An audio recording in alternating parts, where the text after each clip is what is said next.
अस्मदाचार्यपर्यन्तां वन्दे गुरुपरम्परां यो नित्यमच्युतपदाम्बुजयुग्मरुक्माव्यामोहतस्तदितराणि तृणाय मेने अस्मद्गुरोर्भगवतोऽस्य दयैकसिन्धो रामानुजस्य चरणौ शरणं प्रपद्ये बाधूलाब्धिसरोजसौम्यविकसद्रङ्गार्यदौहित्रकम् श्रीमत्कोविदश्रीनिवासतनयं सौशील्यभूषान्वितं श्रीमद्वेङ्कटयोगिराजचरणेन स्तात्मभावं मुदा श्रीरङ्गार्यगुरुं भजामि सततं कारुण्यपारां निधिं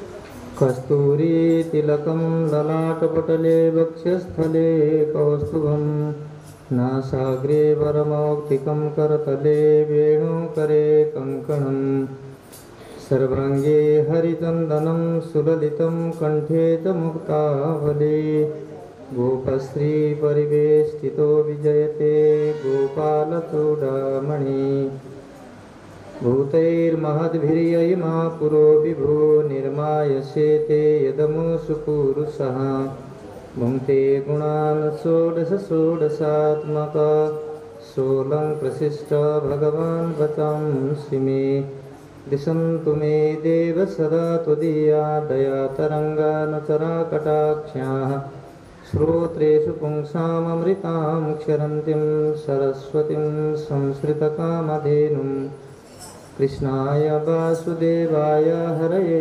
परमात्मने प्रणतक्लेशनाशाय गोविन्दाय नमो नमः आपदामपहर्तारं दातारं सर्वसम्पदां लोकाभिरामं श्रीरामं भूयो भूयो नमाम्यहम् श्रीकृष्णचन्द्र भगवान् को श्रीमन्नारायण नारायण नारायण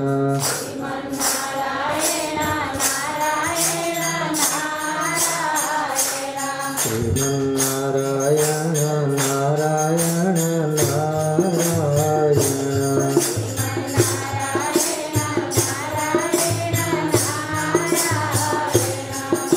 लक्ष्मीनारायण नारायण नारायण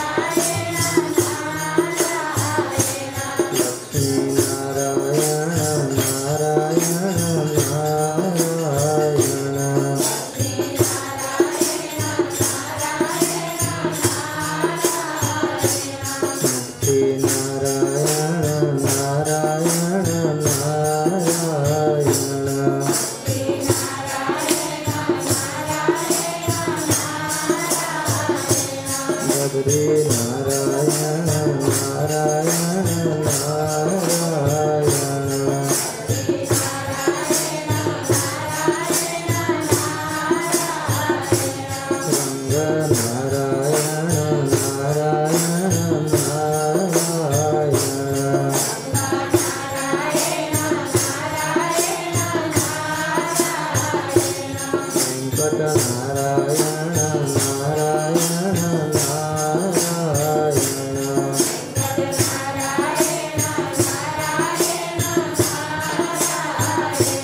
श्रीमद् रामानुज रामानुज रामानुज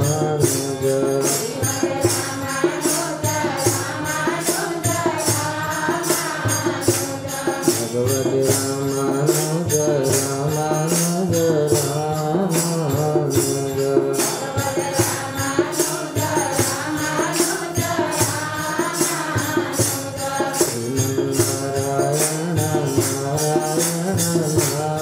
नारायण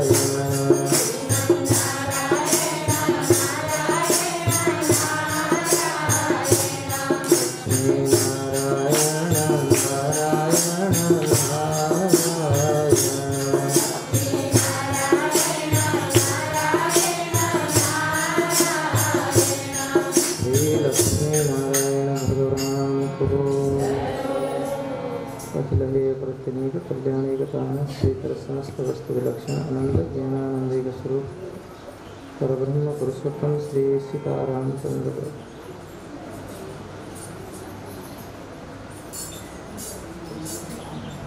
गोकुल निवासी श्री पुरुषोत्तम भगवानले वैकुण्ठमा बस्ने भगवान श्री हरिका साथमा संवाद गर्दै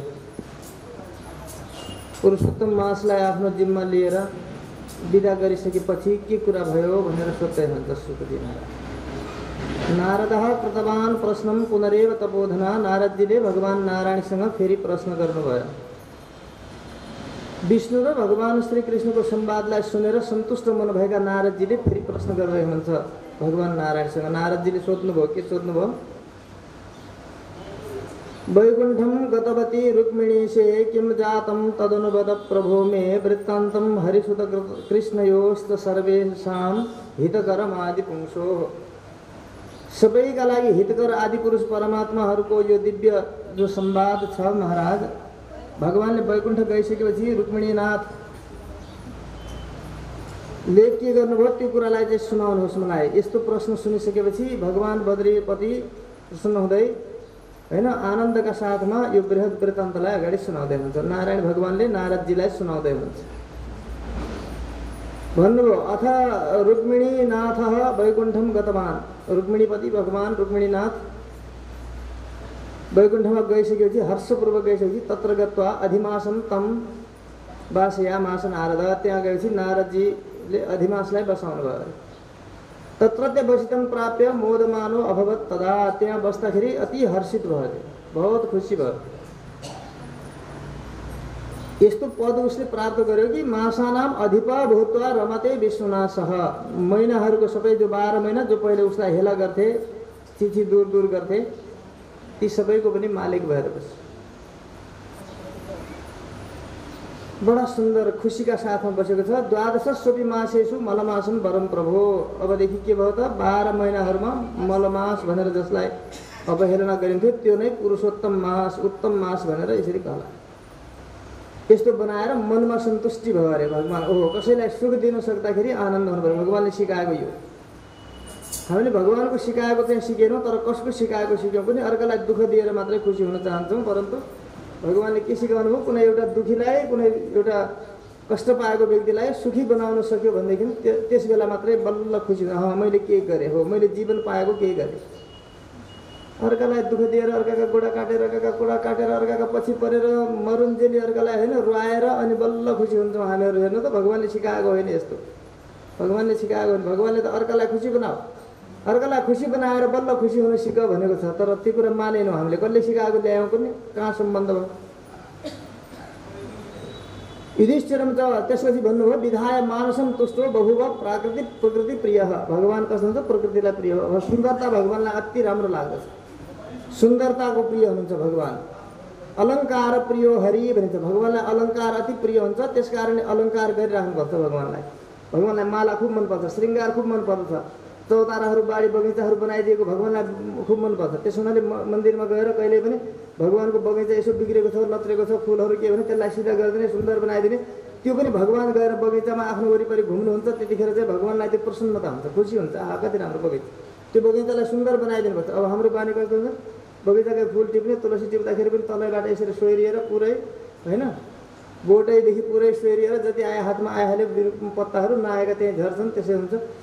बिरुवाहरूलाई राम्रो बनाइराख्ने, बगैँचालाई बनाइराख्ने, शुद्ध सुन्दर बनाइराख्ने भगवान् त्यसमा विचरण गर्नुहुन्छ। त्यसमा प्रकृति प्रिय हुनुहुन्छ भगवान्, अति सुन्दरता प्रिय हुन्छ, अलङ्कार प्रिय। अरू कसैलाई खाना पिउनु, भोग राग इत्यादिहरू, नाच गान इत्यादिहरू अरू चिज मनपर्छ, तर भगवान्लाई अलङ्कार बढी मनपर्छ। जति सुन्दर भगवान्लाई श्रृङ्गार गर्यो, श्रृङ्गारमा बढी भगवान् रमाउनुहुन्छ, प्राकृति प्रिय हुन्छ। अथ अर्जुन अनुवाचेदम भगवान् भक्तवत्सल। त्यस पछाडि यसरी भगवान्ले वैकुण्ठ गइसकेपछि रुक्मिणीनाथले पुरुषोत्तम मासलाई सबैभन्दा अधिक बनाइसकेपछि खुसी प्रकट गर्दै अर्जुन आदिहरूलाई भक्तवत्सल भगवान्ले भन्नुभयो अरे। युधिष्ठिर पनि त्यही हुनुहुन्छ, पाञ्चाली द्रौपदी पनि त्यही हुनुहुन्छ। सबैलाई हेर्दै कृपा गरेर भगवान्ले ती पाण्डवहरूलाई भन्नुभयो अरे। के भन्नुभयो श्रीकृष्णले? जानेऽहं राजशार्दूल तपोवनमुपागतैः भवद्भिर्दुःख संमग्नैः नादृतः पुरुषोत्तमः भन्नुभयो। ए राजा शार्दूल, राजामा सबभन्दा महान, तपोवनमुपागतै जुवामा हारिसकेपछि दुष्टहरूको प्रपञ्चबाट, दुष्टहरूको चङ्गोलमा माने यस्तो प्रकारको षड्यन्त्रमा फसेर तपाईँहरू तपोवनमा आउनुभएको छ। मैले जानेको छु तपाईँहरूलाई धेरै कष्ट छ, दुःख छ। अहिले तपोवनमा वनवासको जीवन यापन गर्न बिताउनु पर्दा धेरै दुःख छ होइन। भगवद्भिर दुःख संमग्नैर, तपाईँहरू सबै दुःखमा मग्न हुनुहुन्छ। किन हामी दुःखी भयौँ भन्ने कुरा तपाईँहरूलाई थाहा छैन, मलाई चाहिँ थाहा छ तिमीहरू किन दुःखी भयो भन्ने कुरा। पाण्डवहरू द्रौपदी सहित सबै 5 पाण्डवहरूले अहिले यो जुवामा हार्नुपर्ने, राज्य भ्रष्ट हुनुपर्ने, जङ्गल वनवासमा आएर वनमा बस्नुपर्ने, कन्दमूल फलहरू खानुपर्ने, राजाहरूमा श्रेष्ठ भएर पनि महान भएर पनि यस्तो दुःख पाउनुपर्ने कारण के हो? दुःख चाहिँ पायौ, तर दुःख पाउनुको कारण तिमीहरूलाई थाहा छैन, मलाई थाहा छैन। थाहा पाएन के कारण दुःख पायौ त प्रभु? भगवान् हुन्छ अनादृत पुरुषोत्तम। तिमीहरूले वनवासको बास भयो, अब त्यहाँ कतिखेर मनमा पनि उद्विग्नता भयो, चिन्ता भयो। त्यसैमा टोलाइकन 12 वर्षमा त करिब 4 पुरुषोत्तम मास आयो। कुनै पनि पुरुषोत्तम मासको तिमीहरूले आदर गरेन। पुरुषोत्तम मासको आदर नगरेको हुनाले दुःख पायो। पहिला पनि तिमीहरूले आदर गरेनौ, अहिले पनि यो वनको दुःखको कारणले पनि यहाँ पनि त्यो आदर गर्न नसकेको हुनाले दुःख पायौ। वृन्दावन वननाथ वल्लभ पुरुषोत्तमः प्रमादात गतवान मासो भवताम कान नौकसाम। वनमा बस्दाखेरि वनवासको दुःख पीडा चिन्ता, यसले गर्दाखेरि अति उत्तम स्वागत गर्ने योग्य, सत्कार गर्ने योग्य, भजन गर्ने योग्य, राम्रा सत्कर्महरू गर्ने योग्य जो पुरुषोत्तम मास थियो, त्यो महिना सत्कार नगरिकनै बित्यो तिमीहरूको। त्यसै बिते। त्यस्ता महिनाहरू कति आए, तर त्यसै बिते। युष्माभिर नैव विज्ञातो भय द्वेष समर्पिता। तिमीहरूले यो पुरुषोत्तम मास आएको छ, यसको आदर गर्नुपर्छ भन्ने कुरा पनि जानेनौ। किन बुझेनौ त भन्दा भय र द्वेष दुई चिज तिमीहरूका मनमा थियो। मन शान्त छैन भने कुनै पनि काम हुँदैन। हेर्नुहोस्, त्यस हुनाले हरेक काम गर्नका निमित्त पहिला मनलाई शान्त गर्नुहोस्। जे गर्दै हुनुहुन्छ त्यसैमा मन लगाउनुहोस्, अनि तपाईँको कार्य सफल हुन्छ। तिमीहरूका मनमा दुई चिज आएका थिए, भय पनि थियो एक त, अनि त्यसपछि के थियो? द्वेष थियो। ती दुष्ट दुःख दिनेवालाहरूका प्रति द्वेष थियो मनमा। त्यो द्वेषका कारणले पनि तिमीहरूले दुःख पायौ र पुरुषोत्तम मासको आदर गर्न सकेनौ। मनमा चिन्ता छ, क्लेश छ, अन्य मनस्क छ भने त्यसले कुनै पनि काम राम्रो गर्न सक्दैन। त्यसो भएको हुनाले गङ्गेय द्रोणकर्णेभ्यः भय सन्त्रस्त मानसै। तिमीहरूलाई डर कसको थियो त? द्वेष त ती कौरवहरूका प्रति थियो, जसले षड्यन्त्र गरेर बारम्बार दुःख दिए। विषका लड्डु बनाएर खुवाइदिए, कहिले लाहको घर बनाएर जलाइदिए, कहिले जुवा खेले, कहिले राज्य भ्रष्ट गरे, कहिले के गरे। वनमा बस्दाखेरि पनि ऋषिमुनिहरू त्यस्ता प्रकारका क्रोधी ऋषिहरूलाई पठाएर पनि सताए, अनेक गरे। उनीहरूका प्रति द्वेष थियो। यिनीहरूले हामीलाई यसो गरे, दुःख दिए भने द्वेष थियो। डर कसको थियो त भन्दाखेरि गङ्गेय गङ्गा पुत्र श्री भीष्म पितामहसँग डर थियो तिमीहरूलाई। कर्णसँग डर थियो तिमीहरूलाई होइन। कर्णको पनि डर थियो तिमीहरूलाई होइन। भयङ्कर छ, वीर जोरको छ, अर्जुनकै बराबरी छ। कहाँ त्यसलाई जित्न गाह्रो हुने, हामीलाई कसरी जित्ने, युद्ध नै भइहाल्यो भने पनि त्यसले मार्ने हो। अब भीष्म पितामह त इच्छा मृत्युवाला हुनुहुन्छ। आफूले मर्न चाह्यो भने मर्ने, नभए कोही कालले पनि उनलाई मार्न सक्दैन, भगवान्ले पनि मार्न नसक्छ। यिनीहरूको डर थियो तपाईँलाई, यी दुईटाको डर। अनि त्यसै प्रकारले अनि तिनीहरूका कौरवहरूका प्रतिको द्वेष यो मनमा बारम्बार आइरहेको हुनाले तिमीहरूले के गर्नुपर्छ कर्तव्य नै भुलिहाल्यो। त्यसो हुनाले के भन्नुहुन्छ त भगवान्ले भन्दाखेरि कहिल्यै पनि काम, क्रोध, लोभ, मोह, मद, मात्सर्य, ईर्ष्या इत्यादिहरू मनमा राख्ने चिज होइनन्। यिनले बिगारिदिन्छन्, यिनले सत्कर्मलाई कर्तव्य कर्मलाई छुट्याइदिन्छन् र आफ्नो मार्ग भ्रष्ट गरिदिन्छन्। त्यसो हुनाले दुःखको भागी अरू बन्नुभयो। यी चिजहरू मनमा राख्ने, मनमा त हरिलाई राख्ने। कति सुन्दर हरिको सिंहासन हो त्यो मन। हृदयमा भगवान्लाई राख्नुपर्ने हो, तर हृदयमा विभिन्न प्रकारका अन्य चिजहरू राख्नाले यो हृदय सड्दछ। सडेको हृदयले राम्रो कुराहरू कर्तव्य कर्ममा जान दिँदैन। त्यसरी जान नपाएपछि त्यो कर्तव्य कर्मबाट वञ्चित भएको फल अझ दुःख भोग्नु पर्दछ। त्यस कारणले मनलाई सफा राख, मनलाई शुद्ध राख, मनलाई पवित्र राख। मनमा यस्ता प्रकारका द्वेष इत्यादिहरू कहिल्यै पनि नराख, कसैका प्रति पनि नराख। ईर्ष्या, डाह, द्वेष, राग, काम, क्रोध, लोभ, मोह कसैका प्रति नराख। मेरो कर्तव्य मसँग छ, मेरो कर्मको फल मैले भोग्नु परेको छ। सुखस्य दुःखस्य न को विधाता, न कसैले मलाई सुख दिन्छ न कसैले मलाई दुःख दिन्छ।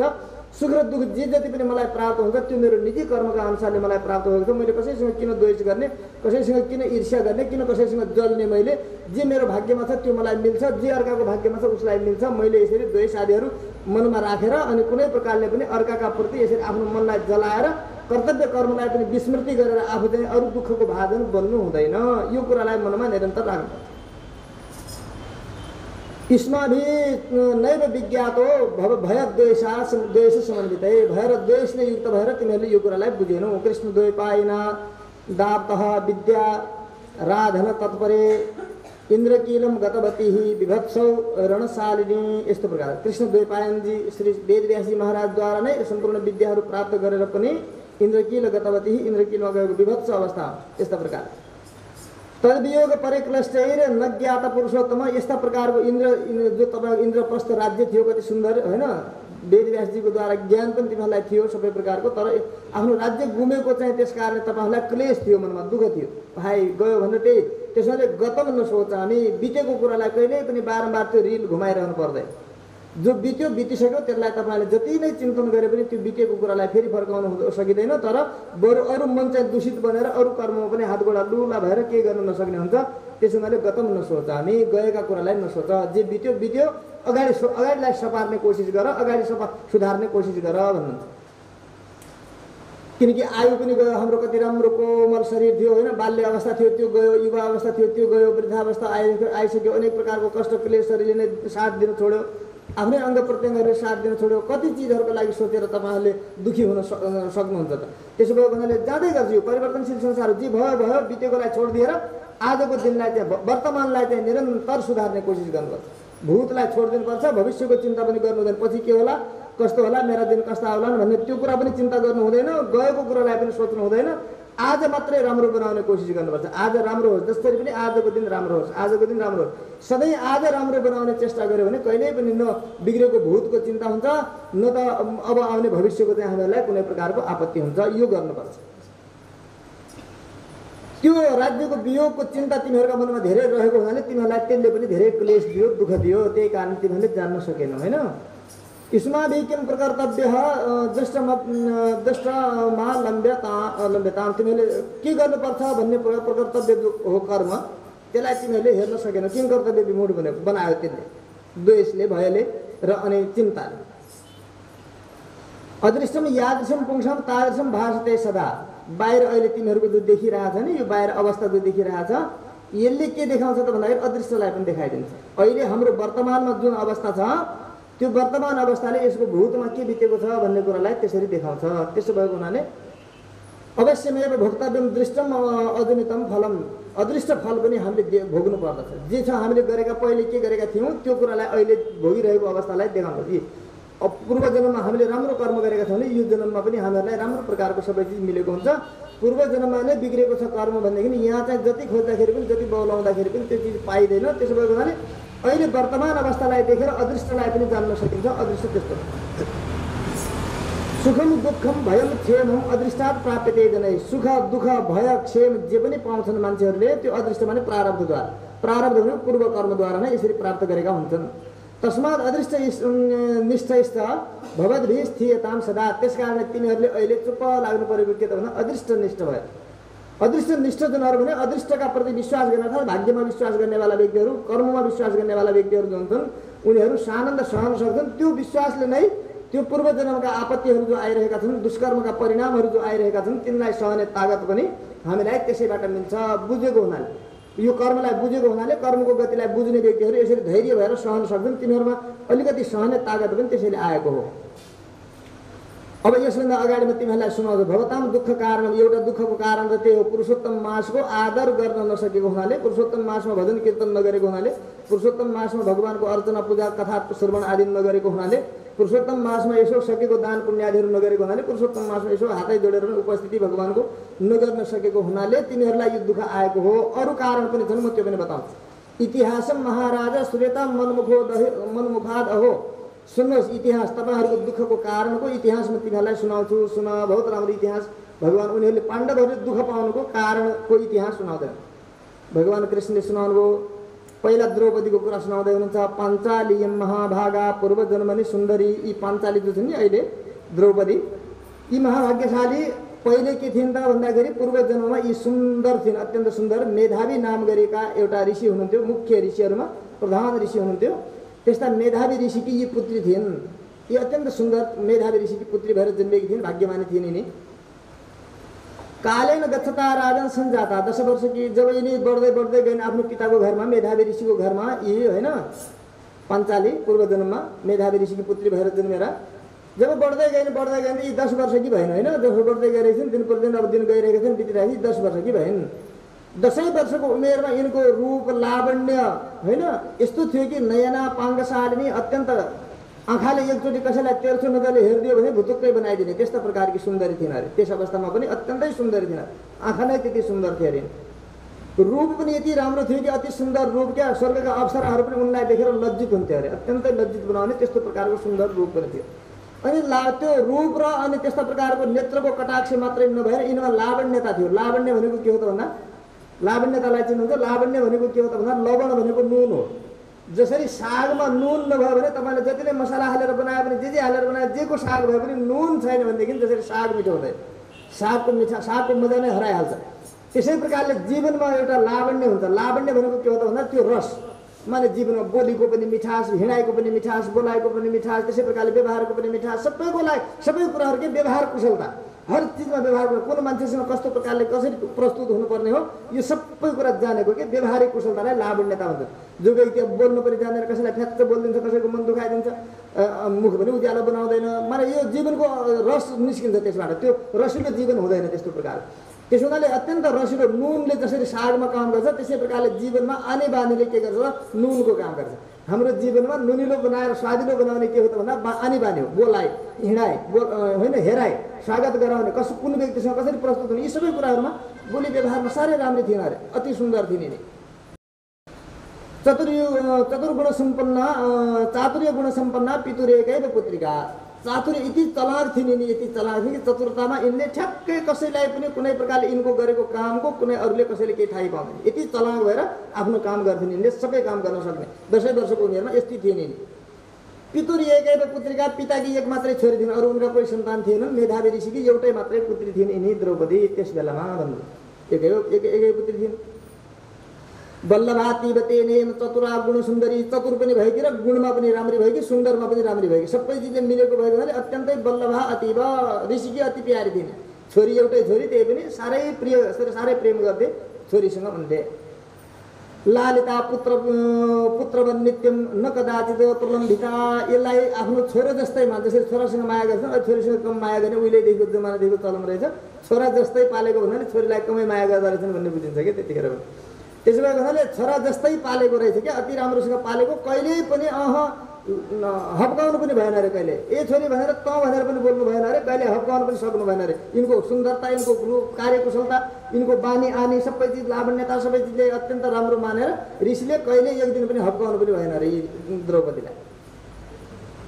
साहित्य शास्त्र कुशला नीतो अभिविशारदा। साहित्य शास्त्र पढेकी थिइन् यिनले, साहित्य शास्त्रमा डिग्री नै गरेकी थिइन्, साहित्य शास्त्रमा एकदम कुशल थिइन्। नीति शास्त्र पनि जानेकी थिइन्, नीति पनि अनेक प्रकारका नीतिहरू होइन सबै नीति शास्त्रहरू पनि यिनले पढेकी थिइन्, राम्रो थिइन्। तन्माता स्वर्गता पूर्वा पित्रा साझ पोषिता मुदा। यिनकी विचार अरू त सबै कुरा राम्रो थियो, तर यिनकी आमा पहिले नै स्वर्ग गइसकेकी थिइन्, पहिले नै स्वर्ग गइसकेकी। टुहुरी बालिकालाई ऋषिले पालेको, एक्लै सानै बच्चीलाई, एउटै छोरीलाई त्यसरी आमा स्वर्ग गएपछि एकै बुवाले पालेका थिए, ऋषिले पालेका थिए। अब के भयो त भन्दाखेरि पालेको त्यस्तै छोरी, प्यारी छोरी, पार्श्वस्था अलिमुख दृष्ट पुत्र पौत्र सुखस्प्रिया। यिनलाई पनि त्यो 10 वर्षको उमेरमा पनि त्यसरी राम्ररी लालन पालन गरेर पालिएको भने 10-11 वर्षको उमेरमा पनि आफ्नो वरिपरिका छिमेकी साथीहरूको सबैको बिहा भएपछि उतिखेर त छिटै बिहा गरिदिन्थे, 5 वर्षको होइन 7 वर्षको बिहा गरिदिन्थे। त्यसो भएको हुनाले अरू सबैको बिहा भइसकेको छ। सबै आफ्ना सखीहरू जति छन् सबैको बिहा भइसक्यो, कसैका छोराछोरी पनि भइसकेका छन्। यस्तो सबै कुराहरू देखेर यिनलाई पनि त्यो सुखको स्पृहा भयो। यी द्रौपदीलाई पनि होइन, पहिलो दिनमा यिनलाई पनि हो मेरो पनि त्यस्तै हो, सबैले फलाने साथीको सखीको बिहा भएको, उसको छोरो भइसक्यो, उसले पनि छोरो खेलाएर हिँडेकी थिए, उसले पनि यसो गरेको थियो, ऊ श्रीमानसँग हिँड्थे, यसो गर्थे त्यसो गर्छ। उनका मनका कल्पनाहरू त्यसो भएर उनलाई पनि त्यस्तो जीवन बिताउनका लागि इच्छा जाग्यो। अब उनलाई पनि त्यस्तो प्रकारको एउटा जीवन बिताउन मन लाग्यो। मन लाग्यो त मनमा के गर्न लागेन, तर्कयन्ती सत्तदाबाला मामेकम च कथम भवेत्। ओहो, मनमा तर्क वितर्क, मेरो कसरी होला त, मेरो आमा पनि छैनन्, बुवालाई पनि अब ठुली भयो भने ऊ त ऋषि भइहाले, महात्मा भए, उनलाई त्यो संसारसँग मतलबै छैन, भयो भने के भयो, नभए झन् राम्रो भन्ने खालका हुनुहुने होइन, भयो पनि के भयो ठिकै छन्, नभए पनि केही बिग्रेन छन्, भगवान्को भक्ति गर्न जीवन मिलेको भन्ने खालका छन् बुवा त। भनेपछि अब मेरो के होला त, मेरो त सखीहरू सबैको भइसक्यो, मेरो त भएको छैन भन्ने भयो। गुणभाग्य निधिर भारता सुखद तत्सुता कथम। गुणभाग्य विधिर निधिर धाता, विधिले गुण र भाग्य उसको गुणअनुसार, उसको भाग्य उसलाई कर्मअनुसारले दिएकै छ, के छ उसको भाग्य जे होला त्यही होला भन्नेवाला शान्त छन् ऋषि त होइन। भाग्यमा कर्मअनुसार सबैलाई फल मिल्छ कि अरे, उसको कर्म जे होला त्यही होला, मैले किन आत्तिनु पऱ्यो, छोरी बिहा गर्ने भइहालेँ, यसो भयो त्यसो भयो भनेर आत्तिने कुरा पनि भएन भनेर ऊ त शान्त छन्। बुवा मेरा शान्त छन्, भागेर जाने कुरा पनि आएन, ऋषिकी छोरी मर्यादा पनि पालन गर्नु पर्यो। अब यता सखीहरूको सबैको बिहा भइसकेको छ, उनीहरू छोराछोरीसँग खेल्दैछन्, कति राम्रो थियो, अब म चाहिँ के गरौँ त भनेर उनका मनमा तर्क वितर्क त्यस्तै खेल्न लाग्यो। साथीहरूको त्यस्तो अवस्थालाई देखेर त्यस्तो हुन थाल्यो। अनि एवं मनोरथम चक्रे दैवेन ध्वंसितम पुरा। अब यसरी मनोरथ त उनका धेरै छन्, यसो गरौँला, म पनि मेरा पनि यसरी छोरा होला, मेरो पनि श्रीमान होला, म पनि श्रीमानसँग घुमौँला, यसो गरौँला, यसो त्यसो इत्यादि उनका मनमा अब मनोरथहरू इच्छाहरू धेरै खेल्दैछन्, चाहनाहरू तर्क वितर्कहरू त धेरै खेल्दैछन्। परन्तु बिचारी के गरून्, दैवले पहिले नै उनलाई ध्वंस गरिसकेको छ, कर्मले उनलाई ठगिसकेको छ भने उनलाई थाहा छैन, हर कसैलाई थाहा हुँदैन। हामीहरू पनि कल्पना त गर्छौँ नि अनेक चिजले होइन, कर्म यसो गरौँला त्यसो गरौँला, अब होला तब होला के होला कसो होला भनेर हाम्रा पनि सपना सङ्कल्पहरू तर्क वितर्कहरू धेरै हुन्छन्। परन्तु सबै चिजहरू साकार हुन्छन् त, जीवनमा कुनै चिज पनि साकार हुँदैन। जे गरौँला भने दैवले कर्मले भाग्यले प्रारब्धले जे दिएको छ, जसो गरेको छ त्यही नै प्राप्त हुन्छ। त्यसो हुनाले बिचारी मनमा कल्पना त यिनले धेरै गर्दैछन्, परन्तु दैवले कर्मले प्रारब्धले म ठगिएकी छु, मलाई ठगेको छ कर्मले भाग्यले भन्ने कुरा उनलाई थाहा छैन, कल्पना गरिरहेको छ। किम कृत्वा किम बदित्वा हम किम उपास्य सुरेश्वर, मनमा उनको यस्तो आएर के गरौँ कसो गरौँ, कसलाई भनौँ, मेरा मनका कुराहरू त्यस्तो भइरहेको, के गरौँ कसलाई भनौँ मनका कुराहरू, कसो उपासना गरौँ, कुन ईश्वरको कुन देवताको आराधना गर्दा मेरा कामनाहरू इच्छाहरू पुरा होला, के गरौँ भन्ने त्यस्तो छटपटी मनमा भइरहेको। किम्बा मुनि मुपातिष्ठे किम्बा तीर्थ मुपास्थे, अब कुनै मुनि ऋषिहरूको सामनेमा जाउँ उनले के आराधना सिकाइदिन्छन् कि कुनै ऋषि मुनिको चाहिँ आश्रयमा जाउँ, कसले सिकाइदिएलान् मलाई सफल हुने उपाय, अथवा कुनै तीर्थ सेवन गरौँ, कुनै तीर्थ जाँदाखेरि हुन्छ नि फलानु तीर्थ गएपछि यस्तो पाइन्छ, उसो उहाँ गएपछि यस्तो पाइन्छ, कामना सिद्ध हुन्छ भने आउँछ, कुन तीर्थ जाउँ, मैले कुन तीर्थ जाँदाखेरि मेरो भाग्य खुल्ला। म भाग्यम कथम सुक्ता भर्ता कोही नबान्थती, मेरो भाग्य कसरी सुत्यो, सबै सखीहरूको विवाह भइसक्यो, सबैले आफ्नो आनन्द लिइरहेका छन्, गरिरहेका छन्, रमाइलो छ, मेरो मात्रै भाग्य कसरी सुत्यो भनेर चिन्ता भइरहेको छ उनको। मेरो भाग्य कसरी सुत्यो, भर्ता कोही नबान्थती, मलाई कोही पनि पतिका रूपमा वर्णै गर्दैन, कसैले पनि मलाई रुचाएकै छैन अहिलेसम्म, भने कसैले प्रस्तावै ल्याएको छैन, पिताजीलाई कसैले माग्न आउनु पर्थ्यो अथवा भन्नु पर्थ्यो, कोही पनि आएको छैन। अब भनौँ के त, अब पिताजीलाई पनि अलिकति होस् त हुनुपर्ने, अब पिताजीलाई नै होस् छैन भने जस्तो के पिताजीलाई दोष दिन थालेर कामनाले गर्दा इच्छाले गर्दा त्यस्तो हुँदा। पण्डितो भी पिता मूढो म भाग्य बसाद हो, पण्डित हुनुहुन्छ मेरा पिता, सबै चिज जान्नुहुन्छ, ज्ञानी हुनुहुन्छ, सबै चिज पढ लेखेको हुन्छ, ऋषि हुनुहुन्छ, तपस्वी हुनुहुन्छ, त्यस्ता पण्डित भयो भने मेरा पिता महामूर्ख भए मेरा लागि त। पण्डित भएर पनि मेरा पिता चाहिँ मेरा लागि चाहिँ मूर्खै छन्। किन मूर्ख भए त भन्दा उनलाई पनि मूर्ख मेरा भाग्यले बनाएको, मेरा भाग्यले उनलाई पनि मूर्ख बनाइदियो। मेरा लागि मेरा पिता पण्डित भएर पनि ज्ञानी भएर ऋषि भएर महात्मा भएर पनि उनलाई पनि मूर्ख बनाइदियो। विवाह काले सम्प्राप्ते नदत्ता सदृश्य बरे, विवाहको समय भइसक्यो छोरीको, अब राम्रो एउटा उचित योग्य वर खोजेर दिनुपर्छ भन्ने कुरा होस् आउनु पर्थ्यो नि मेरा बुवालाई। अहिलेसम्म होस् पनि आज यिनलाई त यदि पनि मूर्खै भए मेरा लागि त, ज्ञानी अरूका लागि सम्झाउँछन् बुझाउँछन्, ज्ञानी छन्, सबै ज्ञान दिन्छन् होइन, तपस्वी नै छन्, तर मेरा निमित्त अलिकति सोचिदिनु पर्दैन उनले। समय भइसक्यो, सबै मसँगका सबैको बिहा भयो, सबै चिज भयो, तर अनि मेरो चाहिँ यस्तै बसेकी छु, अब मेरो छोरी पनि बिहा गर्ने भयो भनेर सोचिदिनु पर्दैन मेरा लागि। मेरा कर्मले मेरा पितालाई पनि पण्डित भएर पनि मूर्ख बनाइदियो हेर्नु, यस्तो भन्छन् उनले, यस्तो प्रकारको मनमा आइरहेको। अब के भयो त भन्दा समस्या कहाँनिर आयो त भन्दाखेरि अध्यक्ष आउनु सखी मध्ये कुमारी दुःख पीडिता, सबै सखीहरू कि म अध्यक्ष हुँ, सबैभन्दा अगाडि कि मै छु होइन, अरू मभन्दा पछाडि गएर सब बिहा भइसक्यो छु, तर अहिले पनि हाम्रो एउटा सखीहरूको एउटा समूह छ, त्यो सखी समूह कि म अध्यक्ष छु। मै नै त्यो सखी समूहकी अध्यक्ष छु, तर कुमारी छु, अरू सबैको सबै देखेर म चाहिँ पीडित छु। त्यहाँ अध्यक्ष मै भएर मै पीडित छु। त्यसमा त्यो समूहमा, मेरो सखीहरूको समूहमा मै चाहिँ पीडित छु। नाहम स्वाभिमुखम भिज्ञाः यथा चालिगणो मम। जसरी आफ्ना मेरा सखीहरू सबै आउँदाखेरि, सभामा आउँदाखेरि, मिटिङमा आउँदाखेरि पनि सबै आफ्नो श्रीमान छोराछोरीहरू बोकेर चट्टसँग मिलेर आउँछन्, कति राम्रोसँग हात समातेर यसरी आउँछन्। सबै स्वाभिमुख भएर उनीहरू आफ्नो श्रीमानका साथमा हिँडेका छन्। मैले चाहिँ एक्लै त्यहाँ बस्नुपर्छ, कुमारी छु म, होइन? त्यसो भएको हुनाले त्यतिखेर मलाई अलिकति लज्जा महसुस हुन्छ, अलिकति कस्तो महसुस हुन्छ। के भन्लान् उनीहरूले, केही भने पनि नभने पनि मलाई चाहिँ लज्जाको महसुस हुन्छ क्या। अलिकति के भन्लान् यिनीहरूले, सखीहरूले यस्तै छ उस्तै छ भनिदेलान् के, अथवा के भनिदिन्छन् कि भन्ने डर मनमा चाहिँ त्यस आफ्नै मनमा चिन्ता भइरहन्छ। मम भाग्यवती माथा कथम स्वर्ग गता पुरा। धन्य हो मेरी आमा, भाग्यमानी रहेछन् धन्न। यस्ता बुवा, यस्तै म छोरी, होइन? यस्ता होसै नराख्ने बुवाकी छोरी, बिहा नगर्दिने यस्ता छोरी मेरी आमा धन्न भाग्यमानी रहेछन्। र पहिले स्वर्ग गइहालिन्, बाँचेकी भएदेखि बिचारी कति रुन्थिन् होला, मेरी छोरीको बिहा नै भएन, यी बुढा पनि खोजिदिँदैन, छोरी अब ठुली भइहाल्यो भन्थिन्। र आमा कति रुन्थिन् होला, तर मेरी आमा चाहिँ धन्न भाग्यमानी रहेछन् र पहिले स्वर्ग गइहालिन्, बाँचिन् बिचारी मेरी आमा भन्थिन्। मनमा त्यस्तो सोच्दै थिइन् द्रौपदी। एवं चिन्ताकुला बाला मनोरथ महोदधि। मनोरथको समुद्रमा डुबेकी छन्, इच्छाका समुद्रमा डुबेकी छन्, कामना सङ्कल्प विकल्पमा यसरी डुबिरहेकी छिन्। निमग्ना मोह शरीरले शोक मोहर्मी पीडिता। मोहमा अत्यन्त त्यसरी डुबेकी छन्, शोक र मोहको छालमा बगिरहेकी छन्। मेधावी ऋषि राजोसौ विचचार महितले। मेधावी पनि ऋषिका राजा हुनुहुन्छ, अत्यन्त महान ऋषि हुनुहुन्छ, तेजस्वी हुनुहुन्छ, ज्ञानका भण्डार हुनुहुन्छ, त्यस्ता महान ऋषि हुनुहुन्छ उहाँ पनि। उहाँले यसो विचार गर्नु। कन्यादान निमित्तम चाह विचिन्तन सदृशम वरम। उहाँ पनि विचार, उनलाई थाहा थिएन छोरी म तेरालाई खोज्दैछु, छोरीलाई पो भनेका थिइन्, तर चिन्ता त थियो नि ऋषिलाई पनि, चिन्ता थियो छोरीका लागि। छोरी अब योग्य थिइन्, साहित्य पढेकी थिइन्, नीति कुशल थिइन्, बहुत सुन्दर रूप लावण्यले परिपूर्ण थिइन्, त्यस्तै किसिमको वर पनि चाहियो नि कन्याको योग्य। त्यस्तो कोही वर मिलेदेखि छोरीको बिहा गरिदिन्छ भनेर खोज्दै योग्य खोज्दै उनी पनि हैरान थिए बिचरा छन् त। तर छोरीलाई लाग्थ्यो कि केही पनि मेरो लागि गरेकै छैन जस्तो लाग्थ्यो, खोजेर ऊ पनि हैरान थिए। तादृशम वरमा प्राप्य निराशा सो मनोरथ। उनको पनि मनोरथ एउटै कन्या छ, एउटा कन्याको कन्यादान गरेर मर्न पाए हुन्थ्यो भन्ने उनलाई पनि सोच त थियो मनमा। तर पनि अब तादृश वर भनेको छोरी जस्तै योग्य वर खोज्नका निमित्त ऊ पनि भट्केकै थिए बिचरा, भट्किन्छ। तर छोरीलाई मेरो लागि केही गरेन जस्तो लाग्थ्यो, छोरीलाई भन्दैन थियो उनले। सुतासुकीय भाग्याभ्याम भग्न सङ्कल्प पञ्जर। छोरीका भाग्यका कारणले गर्दाखेरि हो कि मेरा भाग्यका कारणले गर्दाखेरि सङ्कल्प पुरा भएन मेरो। मैले एउटा छोरीको कन्यादान गरेर त्यो पुण्य त कम्तीमा हात लिएर जाउँला भन्ने सोचेको थिएँ, त्यही पनि नहुने भयो। अभाव दैव योगेन ज्वरम तीव्रम सुधारण। बिचरा ऋषिलाई चाहिँ त्यही चिन्ताले छोरीको नहुने भयो कि क्या हो मेरो त के भयो भन्दै सोच्दै शोकका कारणले भयङ्कर ज्वरो आयो। ऋषिलाई त यस्तो ज्वरो आइहाल्यो कि चिन्तित भइहाल्यो। छोरी उता चिन्तित थिए, यता पिताजीलाई पनि छोरीको बारेमा त्यस्तो चिन्ता भएर ज्वरो आयो। रातिमा अत्यन्तै भयङ्कर ज्वरो आयो, तीव्र ज्वरो आयो। यस्तो ज्वरो आयो कि हात गोडाहरू एकदम टुट्न लागे, अङ्गहरू खण्डित भइरहेका छन्। भित्रबाट मानव कसैले कुटिकन छियो बनाएको कि शरीर भने जस्तो त्यस्तो बनाइदियो। टाउको पनि दुखेकै छ, शरीर अङ्गहरू सबै दुखेका छन्, सबै यसरी जलिरहेको छ, अग्नि जस्तो क्या दन्दनी शरीर बलिरहेको छ। त्यत्रो ज्वरो आयो उनलाई, चिन्ताले ज्वरो आयो।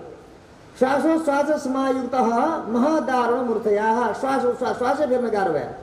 अहिलेको कोरोनाको ज्वरले श्वास फेर्न गाह्रो हुन्छ भने त्यस्तै प्रकारको भयङ्कर ज्वरो आएको थियो ऋषिलाई। तर एकदम श्वासै फेर्न गाह्रो, मूर्छित भइहाल्यो, जमिनमै परिहाल्यो। एकदम घुम्दा चिन्ता गर्दा ऋषि मूर्छित भयो।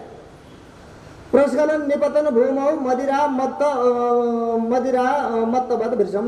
बाटामा हिँडिरहेका छन्, छोरीकै लागि घुमिरहेका थिए, कहीँ मिल्छ कि केही हिँड्न गएका बेलामा आउँदाखेरि ज्वरो त्यस्तो आयो भयङ्कर बाटैमा। र लड्दै उठ्दै जसरी एउटा मदिरा पिएको मान्छे बाटोमा तल्लो बाटो मेरै मल्लो बाटो मेरै भनेर लडखडाएर हिँड्छ, त्यस्तै गरी शरीरलाई थाम्न, शरीरलाई आफ्नो धान्न नसकेर त्यस्तो हालतमा बल्ल कसो गरेर आउँदै थिए। त्यही पनि लडिहाल्यो। आगच्छन् एव भवनम सपपात धरातले। कसो गरी घरका आँगनमा त पुगेका थिए बिचरा, आँगनमा पुग्ने बित्तिकै बङ्लङ्ग पछारिएछन् र त्यहीँ बेहोस भए, लडिहाले बिचरा। कहाँ गएका थिए घुम्न, छोरीको लागि खोज्न, त्यही अवस्थामा लडिहाले। यावत सुता समायाता पितरम भय बिहोला। अब छोरी कहाँ गई पनि, छोरी कहाँ चाहिँ बोल्नु पनि सकिरहेका छैन। छोरी याद आइरहेको छ, छोरीको याद आउँदैछ। छोरीको याद आएर कहीँ भयो त यसो मेरो यो अवस्था भयो, हेर्थेँ कि कहाँ गएको भने छोरीलाई जबसम्म छोरी कहाँ गएको थियो, फलफुल टिप्नु केही गएको थिएन होला, कहाँ बगैँचामा यताउति छोरी आउँदै पिता त भयले बिहोल भइहाल्यो होइन। तावन मुमुर्षो सञ्जातो भूशिरस्ता मनस्मरण। छोरीको स्मरण गर्दा मुमुर्षु मर्न तयार भइहाल्यो, प्राणै निस्किन, केही छैन, होस हास केही छैन, एकदम सब ताथामाथा गइसकेको छ ऋषिको। भावी नार्थ बले नैव सहसा जात बेबथु। शरीरको अङ्गहरू काँपिरहेका छन्, त्यस्तै प्रकारले कोही तागत शरीरमा केही पनि थिएन। मनमा याद आइरहेको छ त्यही छोरीकै। कन्यादान प्रसङ्गोत्थ महोत्सव विवर्जितः कन्यादानको महोत्सव बडा धुमधामका साथमा छोरीको बिहा गरौँला, छोरीलाई कन्यादान गरौँला होइन, राम्रोसँग एउटा त्यो पुण्य गरौँला भन्ने उनको मनमा थियो। त्यही मनोरथ मनमा खेल्दैछ र बाँकी नै रहिहाल्यो, अब त छुटिहाल्यो, यो त्यस्तै रहने भयो भन्ने सोच्नु लाग्यो। अथ प्राचीन गारस्थ कृतधर्म परिश्रमात्, किनकि प्राचीन कालदेखि पहिलेको गारस्थ जीवनलाई पनि कृतधर्म परिश्रमात्, बिचरा पहिले एक त पहिले गृहस्थी थिए महात्मा होइन, पहिला गृहस्थी थिए, पछि गृहस्थ आश्रमलाई पत्नी श्रीमती बितिसकेपछि अनि छोरीलाई पनि उ गरेर आफ्नो महात्माको जस्तो वेश धारण गरेर ज्ञान गुणका कुराहरू मात्रै गरेर त्यसरी जीवनयापन गरेका थिए। पहिले गारस्थ जीवन, त्यस पछाडिको ऋषिको साधनाको जीवन, अनि साधनाको जीवनमा पनि त खान पिउन ठेगाना हुँदैन, के हुँदैन, त्यसमा पनि त दुब्लो कमजोर हुन्छ नि त शरीर। साधनाको जीवन पनि कमजोर हुन्छ, गारस्थ जीवन पनि कमजोर हुन्छ। यी दुईटै कमजोरी उनमा भएको हुनाले उनले थाम्न सकेनन् शरीरलाई, त्यो जोरको पीडालाई चाहिँ त्यसरी थाम्न सकेनन्। संसार वासनाम त्यक्त्वा हरौ चित्तम धारयत, अब यो संसारमा मैले मन लगाउँछु, जे भयो भयो, अब जस्तो जस्तो कर्म होला भनेर कता कता छोरीकै याद आउने, कता कता मैले गर्न सकिनँ भने त्यस्तै याद आउने, पहिले आफ्नो गृहस्थीको याद आउने, कहिले के गर्ने, म सन्यासी महात्मा भइसकेपछि खाना पिउनुको ठेगाना भएन, शरीर यस्तै भयो, बितन्डा परे, यसो त्यसो भन्दा त्यस्ता त्यस्ता सोचहरू आउँदै थिए। कसो कसो गरेर महात्मा ज्ञानी हुनाले आफूलाई सम्हालेर है म के सोच्दै थिएँ, यस्तो बेकारका जे भयो भयो त्यो बितेका कुरा सोच्नु हुँदैन, जे बित्यो बित्यो, जस्तो भयो भयो, मैले त अब यो मर्ने बेलामा प्राण छुट्ने बेलामा कम्तीमा हरिमा मन लगाउनु पर्छ। अन्त्य यामति सागति, अन्तिममा मर्ने बेलामा जस्ता जस्ता प्रकारका सोच विचारहरू आउँछन् त्यही अनुसारको गति प्राप्त हुन्छ, मैले आफ्नो गति सुधार्नु पर्छ भनेर आफूलाई सम्हाले उनले। आफूलाई सम्हालेर उनले चित्तम हरि हरौ अधारयत, हरिमा मन लगाए, हरिशरणम हरिशरणम हरिशरणम मात्रै भन्न लाग्यो। अब न छोरीको चिन्ता, न पहिला दिन गृहस्थीको चिन्ता, न ऋषि हुँदाखेरिको दुःख पाएको चिन्ता, कुनै चिजको पनि चिन्ता छोडेर अब यता मन सम्हालेर आफूलाई सम्हाल्नु पर्छ। हेर्नु, सबैलाई त्यस्तो माया हुन्छ, मोह हुन्छ, सबै चिज हुन्छ, किनकि प्राकृतिक शरीर सबैको उस्तै हो, मन बुद्धि सबैको उस्तै हुन्, इन्द्रिय आदिहरू सबै उस्तै हुन्, तर आफूलाई सम्हाल्नु पर्छ। हरेक समय आफूले सम्झाउनु पर्छ, होइन म यो के गर्दैछु आखिर भनेर यसरी सम्झाएर उनले हरिमा मन लगाए। सस्मार श्रीहरिम पूर्णम मेधावी पुरुषोत्तमम, पुरुषोत्तम भगवान र हरि भगवानलाई यसरी सम्झेर यसरी मनमा ध्यान गर्न लाग्यो। भगवानको रूप ल्याउनु पर्यो मनमा, छोरीको रूप हटाउनु पर्यो, पत्नीको रूप हटाउनु पर्यो, ऋषि महात्मा हुँदाखेरिको आफ्नो त्यो तपस्या इत्यादि ध्यान दुःख इत्यादिलाई मनबाट हटाउनु पर्यो।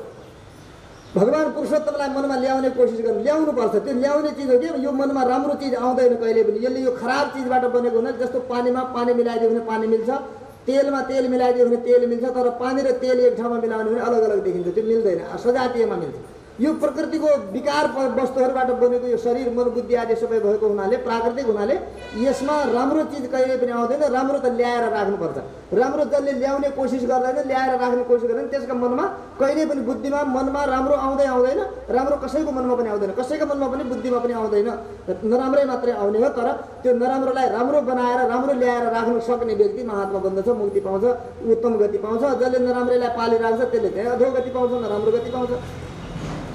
त उहाँले यस प्रकारले हरिमा मन लगाउनु भयो। पूर्णम मेधावी पुरुषोत्तमम, कस्ता भगवानमा मन लगाउनु, इन्दी वरदल श्यामम त्रिभङ्गी ललिताकृतम, तीन ठाउँमा टेढो आकृति भएर मुखमा मुरली राखेर सबै जगतको कल्याण गर्दै मुस्कुराउँदै भगवान सबैको उद्धार गर्नेवाला यसरी मुरलीधर श्याम सुन्दर भगवानमा मन लगाउनु भयो।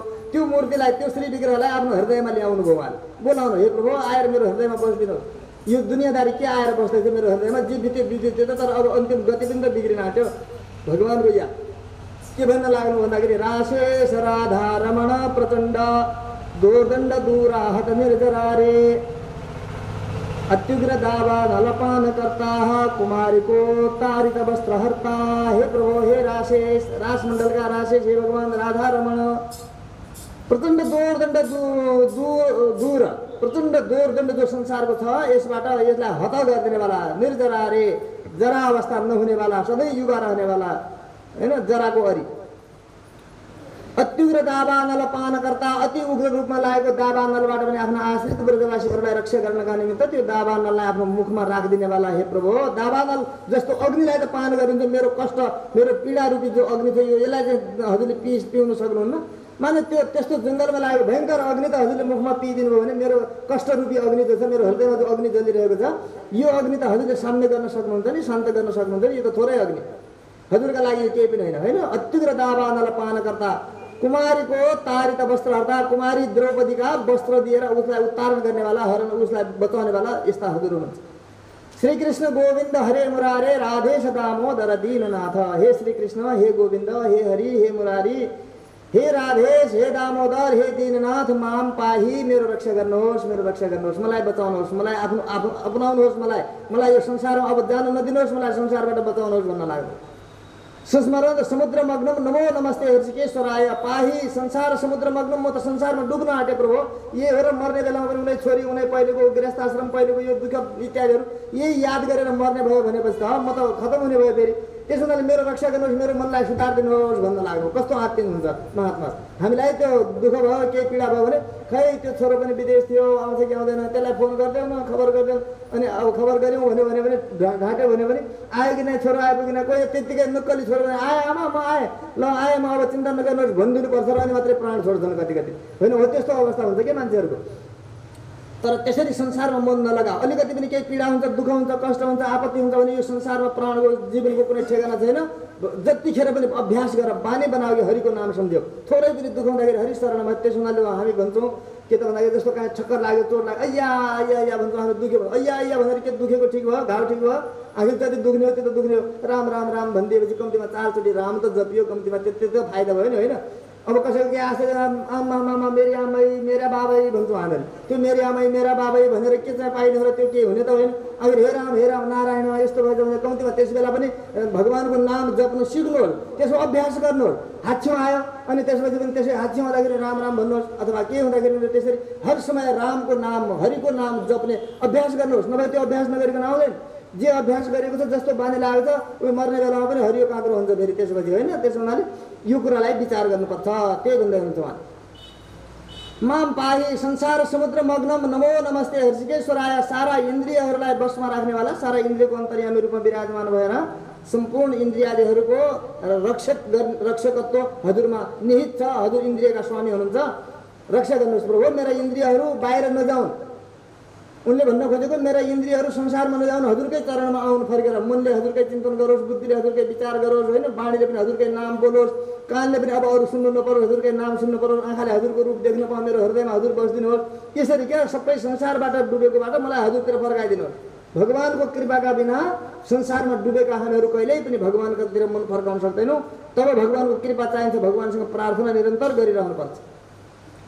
इति मुनि वचनम निशम्य दूतौ झटिति समायातु मुकुन्द लोकात् तदनु मुनि कृते गृहीत्वा चरण सरोरुह मियेयु ईश्वरस्य।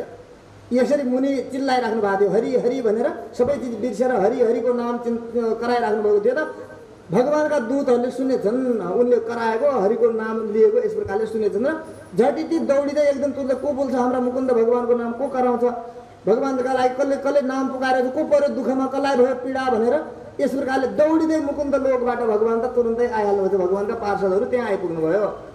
ओहो देख्नुभयो त तदनु ऊभन्दा पहिले नै मृत मुनिम करे गृहीत्वा, मुनिले प्राण छोडिदिनु भयो। मुनिले प्राण छोडिदिनु, हरिको नाम जप्दा जप्दै प्राण छोडिदिएपछि मृत मुनि शरीरम गृहीत्वा, मुनिको मरेको शरीर लिएर यस प्रकारले जाँदै थिए। चरण सरोरुह मियो ईश्वरस्य, ईश्वर नारायणको चरण कमलमा राखिदिनका लागि मुनिको मृत शरीरलाई लिएर उनीहरू पार्षदहरू यसरी जाँदै थिए। त्यही बेलामा चाहिँ प्राणोत्क्रमणमालोक्य हाहेति सारुदन सुता, छोरी पनि जोरले हा गर्दै, छोरीले पनि थाहा पाइन् पिताजी बिमारी हुनु भनेर रुँदै कराउँदै आएन। ऊ पनि दौडिँदै आएर त्यो उनके पिताजीको शिरलाई चाहिँ आफ्नो काखमा राखेर पितुर देह बिदला शुद्ध किताब जोरले रुन लागेन। अब छोरी पनि, यी द्रौपदी पनि जो थिइन् पहिला जन्ममा मेधावी सिटीकी छोरी, होइन। अब कुररी बचिरम सातु विलप्य अत्यन्त दुखिताः, अत्यन्त कुररी पक्षी भनिन्छ नि। कुररी पक्षी भनेको एउटा कस्तो पक्षी हो भने यो दिनभरि यिनीहरू पति पत्नी दुईटै जोडा सँगै बस्छन्, रात परेपछि यिनीहरू सँगै बस्न पाउँदैन। एउटा खोला पारी बस्छ, एउटा खोला पारी बस्छ, ऊ पनि कराइराखेको हुन्छ, यो पनि कराइराखेको हुन्छ, यिनलाई श्राप छ। अनि त्यसो भएको हुनाले यिनीहरू वियोगमा एकअर्काको लागि रोएर रात दिनु भएपछि बल्ल उज्यालो भएपछि भेट हुन्छ। यिनीहरू दिनमा मात्रै भेट हुन्छ। त्यस्तो प्रकारको यिनीहरूको जस्तो कुररी छ, ऊ जसरी कराउँछन् रातभरि, त्यस्तै प्रकारले यो बिचारी पनि आफ्नो पिताको शिरलाई आफ्नो काखमा राखेर रुन लागि जोरले, अति दुःखी भएर रुँदा। उवाच पितरम बाला जीवन्तमेव विहुला, माने पिताजी जिउँदै छन् जस्तो गरेर मरेका पितालाई आफ्नो काखमा शिर राखेर जिउँदै पिताजीसँग कुरा गरे जस्तो त्यस प्रकारले रुँदैछन्। भन्छ नि यहाँ पनि मान्छेहरू कोही बित्यो भने उनी जिउँदै छन् जस्तो गरेर उनसँग कुराकानी गरे जस्तो गरेर बोल्दैछन्। के भन्यो त ती बालिकाले, हा पिता कृपा सिन्धो आत्मजा नन्ददायकः यस्यङ्के माम कस्यङ्के माम निधाय यद्य गतोषी वैष्णवम पुरम। हा दुःखको कुरा छ पिताजी, कृपाका खाने हुनुहुन्थ्यो, दयालु हुनुहुन्थ्यो, आफ्नो एउटै मात्रै छोरी जसलाई छोरीलाई हजुर सधैँ आनन्द दिनुहुन्थ्यो, सुख दिनुहुन्थ्यो। आज त्यही छोरीलाई कसको काखमा राखेर चाहिँ हजुर वैष्णव विष्णु भगवानको लोकमा जाँदै हुनुहुन्छ, जानुभयो? कसका काखमा राखेर छोरीलाई अलपत्र छोडेर जानुभयो त? आमाले त छोड्नु भएको थियो, हजुरले पनि छोरीलाई अलपत्र छोडेर विष्णुको लोकमा जानुभयो।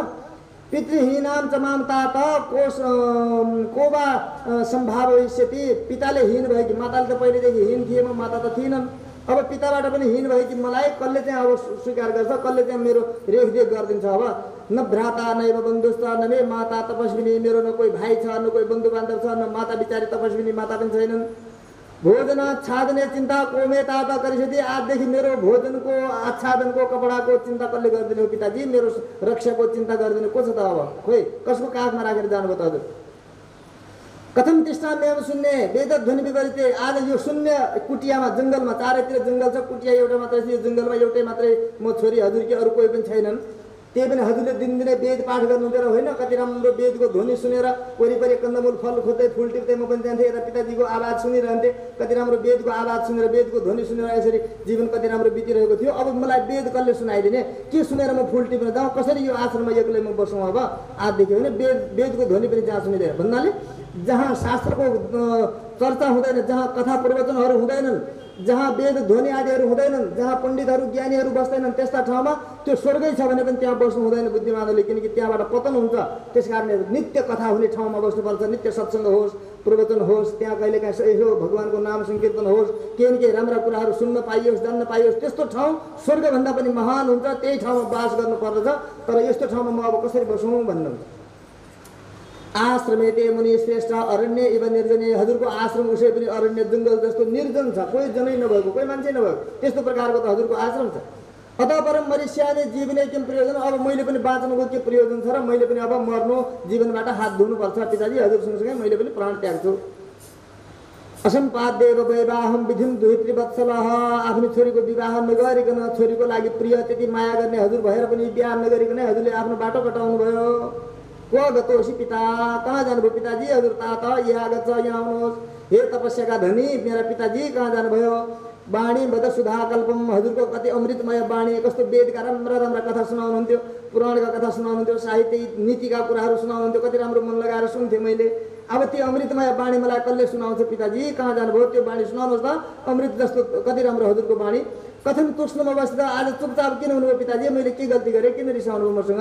मैले जिउँदै छु नि पिताजी जस्तो गरेर कुरा गरिरहेको छु क्या पिताजीसँग। मैले के गल्ती गरेँ? किन रिसाउनु? आज त्यो अमृतमय वेदका वाणीहरू, त्यो नीतिका वाणीहरू, त्यो साहित्यका वाणीहरू, त्यस्ता राम्रा राम्रा वाणीहरू सुनाए बक्सिन थियो, आज किन चुप हुनुभयो मसँग? किन रिसाउनु भयो?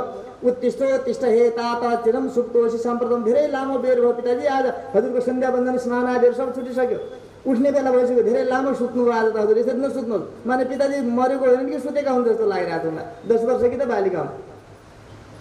उठ्नुहोस् पिताजी, उठ्नुहोस्। कथम सुप्तोषी साम्प्रतम। यति बेरसम्म किन सुत्नुभयो? इत्युक्त अश्रुमुखी बाला, आँखाबाट आँसुको धारा बगिरहेको छ, रोइरहेकी छिन्। पिताजीलाई काखमा राखे। बाला विदलाप मुर्मुह, बारम्बार रुँदैछिन्। मुक्त कण्ठम रुरोदाता कुररी वसुदुखिता। अत्यन्त दुखी भएर मुक्त कण्ठ डाको छोडेर भन्छन् नि, यसरी जोरले रोइरहेकी देखेर यसो सुने। तत्सुता रोदनम श्रुता। ती बालिकाको रोदन सुनेर विप्रा तद वनवासिन, अरू पनि उनको आश्रमको कुटी नजिकमा कहीँ अरू पनि कुटीहरू थिए, आश्रमहरू महात्माहरू थिए। ती महात्मा ब्राह्मणहरूले सुने कि यो त मेधावी ऋषिकी छोरीको जस्तो आवाज छ, मेधावी ऋषिको कुटियाबाट आवाज आउँदैछ, किन रुन्छन् यो छोरी, के भयो यिनलाई भनेर तिनलाई हेर्नका निम्ति अरू ब्राह्मणहरू यसो आइपुगेछन्। अतीव करुणम को वा रोदक त्यसुन तपोवन। यो तपोवनमा त कसैलाई दुःख हुँदैन, कोही रुँदैन यहाँ त, किनकि भगवानको ध्यान गर्दछन्। यहाँ त भगवानको तपस्यामा ध्यानमा शान्त बसेका हुन्छन्, कसैलाई कुनै प्रकारको कष्ट हुँदैन, दुःख हुँदैन, भगवानले सबैको रक्षा गरिराख्नु भएको हुन्छ।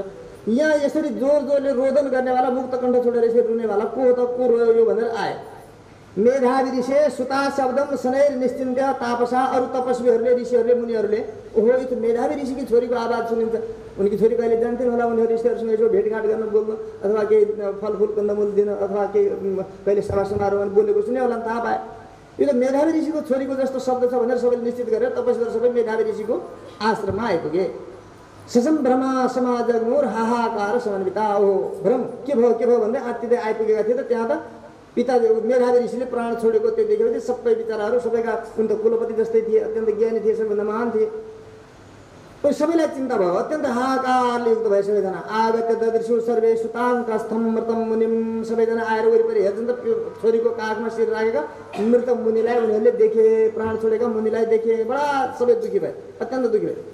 तथा समरुरुदु सर्वे मुनय, काण्डवसाम पुरै जङ्गलमा भएका सबै ऋषिहरू जति थिए महात्माहरू, उनीहरूलाई पनि मेधावी जस्तो ज्ञानी तपस्वी नित्य त्यस्ता वेदका शास्त्रका वचनहरू सुनाइदिने, नित्य त्यस्ता प्रकारका अमृतमय बाणी सुनाएर सबैको मनलाई आह्लादित गर्ने, सबैको जीवनलाई धन्य बनाउने यस्ता ज्ञानी महात्मा यसरी जानुभएको देखेर सबै रुन लागे। सबै रोए, त्यस प्रकारले सबैजना रुन लागे। ऋषिहरू महात्माहरूलाई पनि दुखाउनु हुन त कसैको मर्दाखेरि कसैको परम्परा हुँदाखेरि रुनुपर्ने आवश्यकता हुँदैन, तर पनि कोही महापुरुषहरू त्यस प्रकारले जान्छन् भनेदेखि त्यसमा हामीले रुने किन त भन्दा, दुःख शोक किन मनाउने त भन्दा, अब हामीलाई यो ज्ञानको मार्ग कसले देखाउँछ, हामी सँगसँगै हामी पछाडिका व्यक्तिहरू पनि कसरी यस सत्मार्गलाई प्राप्त गर्न सक्दछन्। ज्ञानको एउटा चन्द्रमा नै हराए भन्ने किसिमको उज्यालो नै हराएपछि त समाज सबै डुब्छ, सबै अन्धा बन्दछन्। त्यस कारणले त्यस्ताको लागि त्यो ज्ञानको लागि चिन्ता गरेको उहाँ सबै। अब भन्नुभयो सुतङ्गात सबम नित्वा संसाने शिव सन्निध, उनीहरूले अब यो धेरै बेर रोएर कराएर हुनेवाला के हो, ऋषिहरूले छोरीको काखबाट ऋषिको शवलाई लिएर उनीहरूले शिवजीको सन्निधिमा लगेर दाह संस्कार गरिदिए। अन्त्येष्टि विधिना कृत्वा ते दहन काष्ठ बेष्टितम, अनेक प्रकारका काष्ठहरू, कपुर, श्रीखण्ड, तुलसी आदिहरू सबै मिलाएर राम्रो प्रकारले विधिवत रूपमा मेधावी मुनिको चाहिँ उनीहरूले काष्ठ इत्यादिद्वारा दाह संस्कार आदिहरू गरिदिए। तथा कन्याम समाश्वास्य सर्वे ते स्वगृहम ययु, कन्यालाई छोरीलाई पनि चिन्ता नगर, छोरी बस तिमी आश्रममा तपस्या गर, आफ्नो साधना गर, हामी वरिपरि यहाँ छँदैछौँ, के आपत पऱ्यो भने चिन्ता नगर, बस यस्तै हो, कहिले सबैले आएको त्यसले मर्नुपर्छ इत्यादिहरू सबै कुराहरू सम्झाउँदै उनले दिएर विचारहरू मुनिहरू पनि अब धेरै बेर कहाँ बस्छन्, आफ्नो साधना गर्नु, आफ्नो कुटियामा गए उनीहरू सबैजना। कन्या भी धैर्यमा लभ्य यथाशक्त्या करोद्वेयम, उनले पनि बिचारी कन्याले पनि अब ठिकै छ त भनेर मन यसो मन त के बुझ्थ्यो, त्यही पनि मन बुझाएर धैर्य मनमा चाहिँ धैर्य धारण गरेर यथाशक्ति अकरोद्वेयम, त्यो जीवन अब जसरी बिताउनु पर्छ यथाशक्ति आफूलाई धैर्य आफूलाई बचाउँदै त्यही गरेर आफ्नो जीवनलाई त्यही बिताउन लागे। इत्योर्देहिक विधिं प्रणिधाय पित्रं पुत्री निवासमकरोत् तपोवनेऽस्मिन्, सा विव्यथे पितृजदुःखद दवाग्नि दग्धारम्भेव वत्स रमणात् सुरभीव बालाः। यस्ता प्रकारले आफ्ना पिताको ऊर्ध्वदेहिक भनिन्छ क्रियाकाजहरू कसले गर्नु, त्यो छोरीले गरे। कोही छैनन् अरू सन्तानहरू सबै दिदी गर्नुपर्छ, ऊर्ध्वदेहिक क्रिया तर्पण आदिहरू श्राद्ध आदिहरू दिदी गर्नुपर्छ, छोरीले गर्दैन। सन्तान जसले पनि गर्न मिल्ने रहेछ, एउटै मात्रै सन्तान छ भने कोही छैन भने अरू छोरीले पनि क्रिया यसरी सबै ऊर्ध्वदेहिक क्रियाहरू सकिसकेपछि पिताको सबै कर्म गरे। पुत्री निवासमा गरो त तपोवनेस्मिन्, त्यही तपोवनमा पिताको कुटी अब कहाँ जानु, अब कहाँ गाउँतिर पस्नु जस्तो पनि नै, अरू कसैको घरमा जानु जस्तो पनि नै, छोरी अब कहाँ जाने त बिचारे, अब त्यही तपोवनको त्यही कुटियामा त्यसरी बसिन्। अब उनलाई त झन् अप्ठ्यारो भइहाल्यो, व्यथा भइरहेको छ, मनमा अत्यन्त पीडा भइरहेको छ। जतिखेर पनि अब त माताको पनि याद आउँछ, उता पिताजीको पनि याद आउँछ, पिताजीको वेद पाठ गरेको कथा सुनाएको पनि याद आउँछ। जतिखेर पनि अब त्यहाँ वरपर कहाँ गयो, जहाँ गए पनि पिताजीको याद आउँछ, रोइरहेको छ। पितृज दुःख दवाग्नि दग्धा, पिताजीको शोकको दुःख रूपी अग्निमा रात दिन जलेर सुकेर काली भइसक्यो। त्यति सुन्दर, त्यति शीलवान, त्यति लावण्यवती, त्यति सुन्दरी ती छोरी चाहिँ बिचारी काली कोइला जस्तै भइसक्यो। कहिले काहीँ के गर्छन् भन्दा चिन्ता गर्दा गर्दै रम्भेव वत्स मरणात् सुरभीव बाला, एउटी भर्खर ब्याएको गाईको यदि बाच्छो हरायो, बाच्छो मऱ्यो भने त्यो गाई बिचारे कसरी रम्भाएर एकदम बाउला भएर हिँड्थे, त्यस्तै प्रकारले आकुल व्याकुल चित्तद्वारा कहिलेकाहीँ त्यसै प्रकारले जोरले डाको छोडेर यसरी रुँदै पनि ती बालिका चाहिँ आफ्नै पिताको यस प्रकारले त्यसमा बसिरहेकी थिइन् भनेर यसरी द्रौपदीको पूर्व चरित्रलाई यसरी आज सुनाउनु भएको छ। अन्य तपाईँहरूको पनि यही किसिमको चरित्र हुँदै तपाईँहरूले पुरुषोत्तम मासको आदर गर्न नसक्नुको यो कारणले प्रतिफलले गर्दाखेरि यो दुःख तिमीहरूले यो भोग्नु परेको भन्ने कुरालाई भगवान श्रीकृष्ण पाण्डवहरूलाई पुरै इतिहास यसरी सुनाउँदै रहन्छ। श्री पुराण पुरुषोत्तम भगवानको वैदिक सनातन धर्मको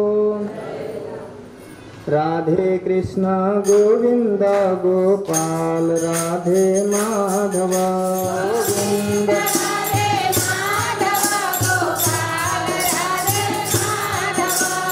राधे कृष्ण गोविंद गोपाल राधे माधव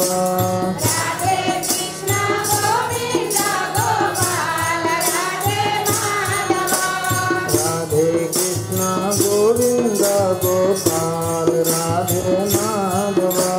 अर्जुनलाई सत्प्रेरणा प्रदान गरेर, यद्यपि अर्जुन ज्ञानहीन त होइनन् तर पनि कस्तो भने कुमार्गमा हिँडेका त होइनन् तर पनि उनको मनमा जो मोह पैदा भएर मोहले ग्रस्त भएर अहिले जो बुद्धिले किन कर्तव्य विमूढ बनाइदिएको छ, कर्तव्य अकर्तव्यबाट उनी अहिले शून्य बनेका छन्। त्यस्ता अर्जुनलाई चाहिँ सत्कर्ममा लगाइदिएर जे कार्यका निमित्त गरिबसेको छ त्यो कार्यलाई परिपूर्ण गर्नका निमित्त ज्ञान रूपी एउटा दिव्य अमृत प्रदान गरिराख्नु भएको छ। अर्जुनलाई निमित्त बनाएर सारा जगतका प्राणीहरूलाई भगवानले यो गीताको अत्यन्त सुन्दर ज्ञानलाई दिएर कर्तव्य कर्ममा उनीहरूलाई उन्मुख गराउनका निमित्त प्रेरणा प्रदान गरिराख्नु भएको छ। भगवान भन्नुहुन्छ अकृत्रिम चापि भूतानि कथयिष्यन्ति ते व्ययम् सम्भावितस्य चाकृति मरणाद अतिरिच्यते। हेर अर्जुन, अकीर्ति हुनेछ, अकीर्ति। अहिले तिम्रो कीर्ति छ, नाम छ। अर्जुन भनेको यस्तो वीर हो। अर्जुन द्रोणाचार्यको प्रथम शिष्य हो। अर्जुन चाहिँ स्वर्गमा गएर पनि युद्ध गर्छ। अर्जुनले किराँत वेश धारण गरेर आएका शिवजीलाई पनि परास्त गरिदिएको छ। अर्जुनलाई विजय गर्न सक्ने संसारमा कोही पनि छैन। अग्रणी धनुर्धारी हो, गुडाकेश हो। अर्जुन भनेको इन्द्रिय विजेता हो, निद्रा विजेता हो। अर्जुन भनेको यस्तो भनेर अनेक प्रकारका विरुद्धावलीहरूद्वारा तिम्रो अहिले जो संसारले प्रशंसा गरेका छन्, तिम्रो जो कीर्ति गाएका छन्, अब यो कार्य तिमीले जो युद्ध गर्दैन म त भनेर पछाडि बसिदिएर तिमी जो गर्दैछौ, यो कार्यले के हुनेछ? तिम्रो अकीर्ति हुनेछ। अकृत्रिम चापि भूतानि कथयिष्यन्ति। सबैले भन्दै थिएन भाइ त्यो अर्जुनको कुरा गरे हो, त्यो अस्ति त्यो ठुल्ठुला कुरा मैले पनि सुनेको थिएँ। त्यसको के होला भनेको त त्यो त केही काम गरिन्छ, बेकामै रहेछ भनेर हो। यस्ता प्रकारले सबैले भन्ने छन्। त्यो अकीर्तिका कुराहरू यदि तिम्रो कानमा पनि आइपुग्यो भनेदेखि त्यति बेला तिमीलाई पल पलमा शून्य बेलामा तिमीले मर्नुपर्ने छ। मृत्यु त्यसरी हुनेछ तिम्रो भने त्यो मृत्यु राम्रो भयो त। त्यसो उहाँले के भन्ने छन् सुन्यौ तिमीलाई के भन्ने छन्? भयाद रणाद उपरतम नंस्यन्ते त्वं महारथा येषां च त्वं बहुमतो भूत्वा यास्यसि लाघवम्। तिमीलाई अर्जुनले हामीहरूका प्रति दया गरेर युद्ध नगरेको हो भनेर कोही पनि भन्ने होइन। अर्जुनले हामीलाई दया गरेर हाम्रा प्रतिको दीनता उनका मनमा आएर दयाले गर्दा युद्ध नगर्ने भनेका हुन् भनेर कोही भन्ने होइन। के भन्ने छन्? भयात, हामीसँग लड्ने अर्जुनको के तागत थियो र? पितामह भीष्म जो इच्छा मृत्युवाला छन्, कर्ण जस्तो अग्रणी वीर यस्तै यहाँ छन्, यस्तै प्रकारका अरू पनि महान वीरहरू 11 अक्षौहिणी सेना हामीसँग। यो सबै देखेपछि त अर्जुनको त सिट्टी गुम भयो, के लड्दै थियो अर्जुन भनेर त्यो भन्ने हुन्। तर हाम्रा प्रति दया गरेर अर्जुन यिनलाई मारेर यिनका खुनले लतपतिको राज्य यिनका निमित्त त राज्य चाहेको, मैले त्यो राज्य भोग्नुमा के मजा आउला र भनेर दया गरेर युद्ध नगरेको भनेर कोही भन्ने होइन। तिमीलाई राम्रो तिम्रो भावनालाई कोही बुझ्ने होइन। तिम्रो उल्टो कुरा भन्ने हुन् सबै। दुनियाँ यस्तो छ, उल्टो खोलो बग्छ क्या दुनियाँको, त्यस्तो प्रकारको। भयाद रणाद उपरतम, युद्धबाट उपरत भएको अर्जुन किन हो त भन्दाखेरि भयाद, डरले हो, डरपोक हो त्यो अर्जुन, नपुंसक हो। त्यो कहाँ त्यसमा हिम्मत थियो र हामीसँग लड्ने भन्ने हुन्। त्यो कुरा सुन्नु तिमीलाई मनपर्ने हो। त्यति बेला कस्तो होला तिमीलाई? सबै महारथीहरूले त्यही मान्ने छन् तिमीलाई। कसैले पनि दयालु हो अर्जुन, त्यसो नरहेको यो दुनियाँ नरसंहार किन गर्नु? यत्रो नरसंहार गरेर 2 दिनको लागि राजा भएर राज्यको सुख भोग भोगेर भोलि मैले पनि मर्ने छ। आखिर यो मर्ने देहका निमित्त, मर्ने सुखका निमित्त, संसारको यो छुट्ने सुखका निमित्त मैले यत्रा मान्छेहरूको माने जीवन लिएर त्यसको निमित्त कारण बनेर यस प्रकारले मैले पापको भागी किन बन्नु भनेर दयाले मात्रै हामीलाई छोडेको भन्ने कोही महारथी भन्दैन थियो। तिनी व्यक्तिहरू के भने येषां च त्वं बहुमतो, आज जुन महारथीहरू अर्जुनको बराबरी गर्ने कोही पनि छैन भनेर तिम्रो सम्मान गर्दछन्, बहुमान गर्दछन्, तिनै व्यक्तिहरू के भने छन्? भूत्वा यास्यसि लाघवम्। यस्तो सोचमा उनीहरू पुगेपछि खत्तम रहेछ, त्यो त केही कामको रहन्छ भनेर तिमीलाई सबभन्दा सानो तुच्छ त्यसरी मान्ने छन् र त्यो अवस्था तिमीले सहन सक्दैनौ। त्यसो भएको हुनाले तिमीले युद्धका निमित्त आफ्नो कर्तव्य कर्ममा उठेर स्वर्गको द्वार जो आफ्नो हातमा युद्धरूप स्वर्गको द्वार आफ्नो हातमा आएको छ, क्षत्रियहरूका लागि भाग्यशाली क्षत्रियहरूले मात्रै प्राप्त गर्ने यो अवसरलाई तिमीले गुमाउनु हुँदैन, यसलाई त्याग्नु हुँदैन। अवाच्यवादांश्च बहुन् वदिष्यन्ति तवाहिता निन्दन्तस्तव सामर्थ्यं ततो दुःखतरं नु किम्। अवाच्यवाद त्यति मात्रै भने त केही थिएन। अवाच्य बोल्ने छन्, नबोल्न सक्ने, तिमीले सुन्नै नसक्ने, बोल्नै नहुने तिम्रा प्रति कसैले त्यस्ता बोली पनि बोल्ने छन्। मान्छे संसारमा कस्ता हुन्छन् भनेदेखि कसैलाई ओह्रालो लागेको बाछोलाई मृग के अरे उसले पनि भगाउँछ भन्छ नि। बाघ ओह्रालो लागेको बाघलाई मृगले पनि हटाउँछ, भगाउँछ भन्छन्। हो त्यस्तै प्रकारले बाघै भए पनि ओह्रालो लागिसक्यो भने त्यसलाई उसले पनि भगाउँछ माथिबाट, होइन?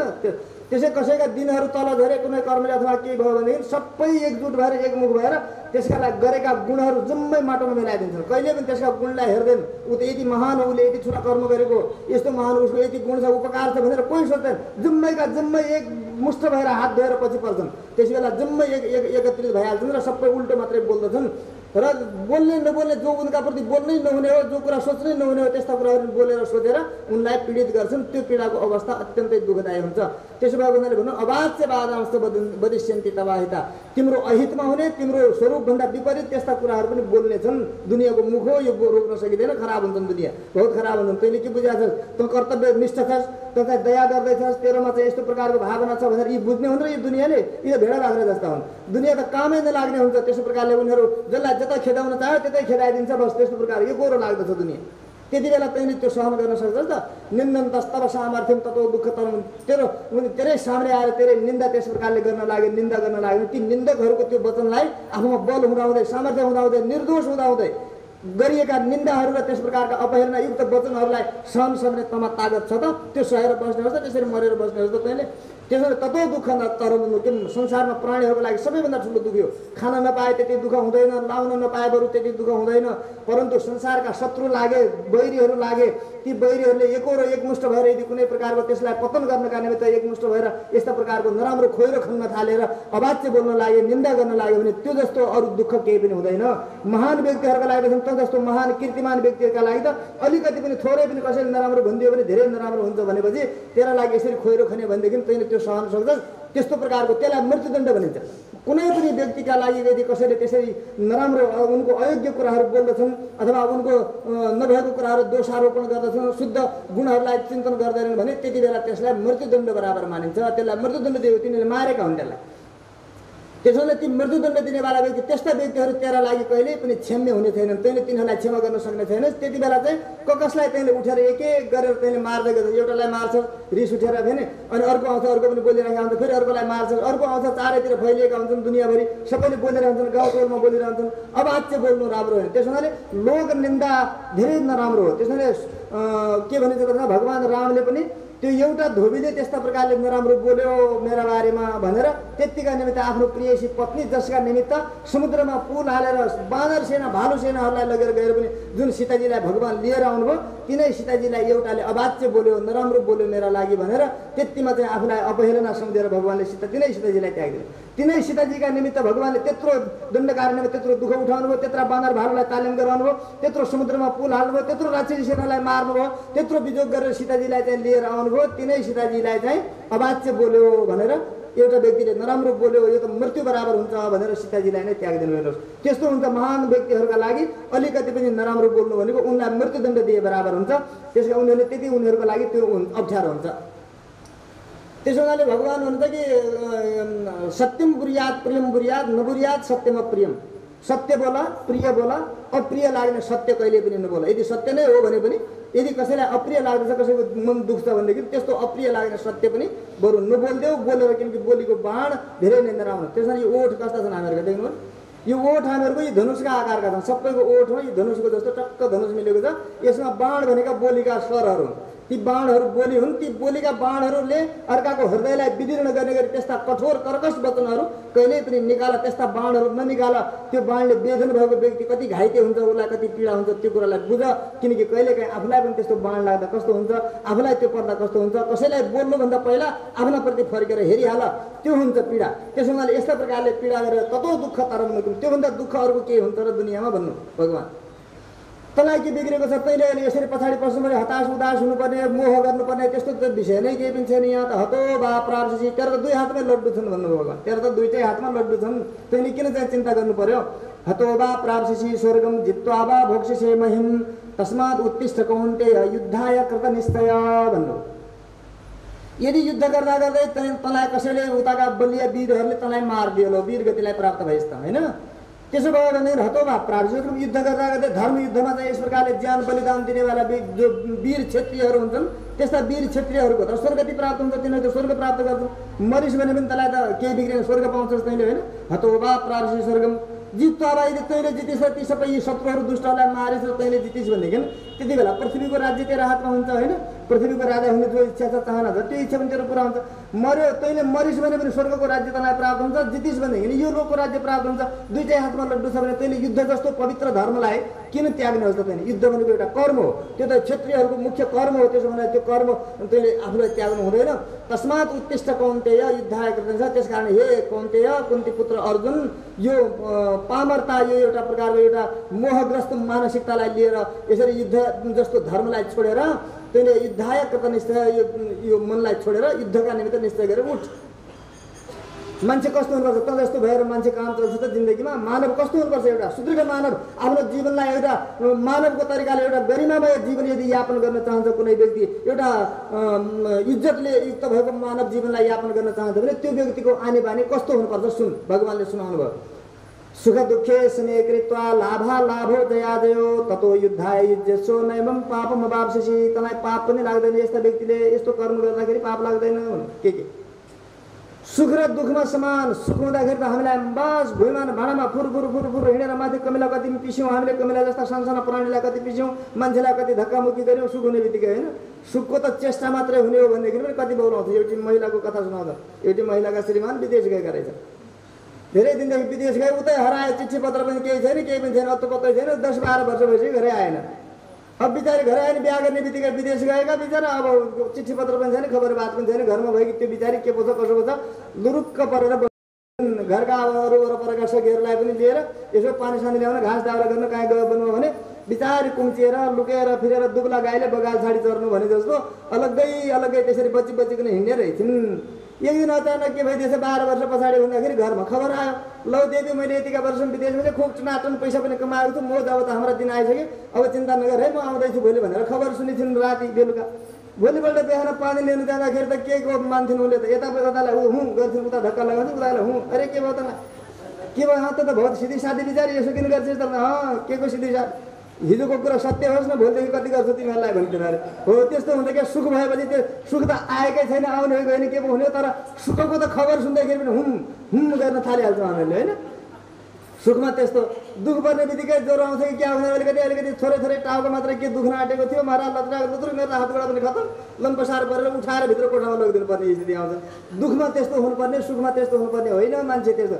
अरे सुखमा जति मजा लिन सक्छ दुःखमा पनि त्यति नै मजा लिन सक्नु पर्दछ दुःख परेको बेलामा पनि त्यस बेला पनि त्यति नै मजाले आफूलाई धैर्य राखेर आफूले आफ्नो ठाउँमा अडिग भएर बस्नु सक्नु पर्दछ यी हुन् धीर पुरुषहरू यस्ता व्यक्तिहरूले कसैको उपकार पनि गर्न सक्छन् कसैको भलो पनि गर्न सक्छन् र आफ्नो जीवनलाई पनि उनीहरूले सुधार्न सक्छन् सुख दुःखी स्नेह कृत्वा सुख र दुःखमा समान हुनु पर्दछ अरे लाभा लाभो जयाजयो लाभ र अलाभमा पनि उति नै हुनुपर्छ अब यहाँ प्रसाद बाँड्दाखेरि कसैलाई चाहिँ यसो प्रसाद बाँड्दा एउटा दुईवटा केही फलफुलहरू पनि हात परेको ल दिदियो भने दिदियो उनका आफ्नो हातमा फल पर्दाखेरि फुरुक्क अर्का हातमा फल पर्ने बित्तिकै चुरुक्क भइदियो भने खत्तम भयो त्यहाँ बर्बाद भइहाल्यो त्यहाँ त्यसो भएको हुनाले के गर्नुपर्छ भने लाभ भए पनि ठिकै छ मलाई के मेरो लाभ ऐम ही परम लाभ उत्तम श्लोक दर्शन यही नै परम लाभ हो मैले घरमा बसेर सुतेर के पाउने थिएँ राखेर गाउँका कोही एक दुईजना वरपरका सखी सिङ्गेर आएर केही नराम्रो उल्टो पाल्टै कुरा सुनाइदिन्थेँ त्यही हुन्थ्यो यहाँ आएँ ऐम ही परम यहाँ त भगवान्को दर्शन पाएँ मैले यहाँ त सखीहरूको दर्शन पाएँ तर भक्तहरूको दर्शन पाएँ मैले दुईवटा नाम भए पनि भगवान्को बोल्न पाएँ दुईवटा गुण भए पनि सुन्न पाएँ यसो ज्ञानको कुराहरू सुन्न पाएँ ऐम ही परम लाभ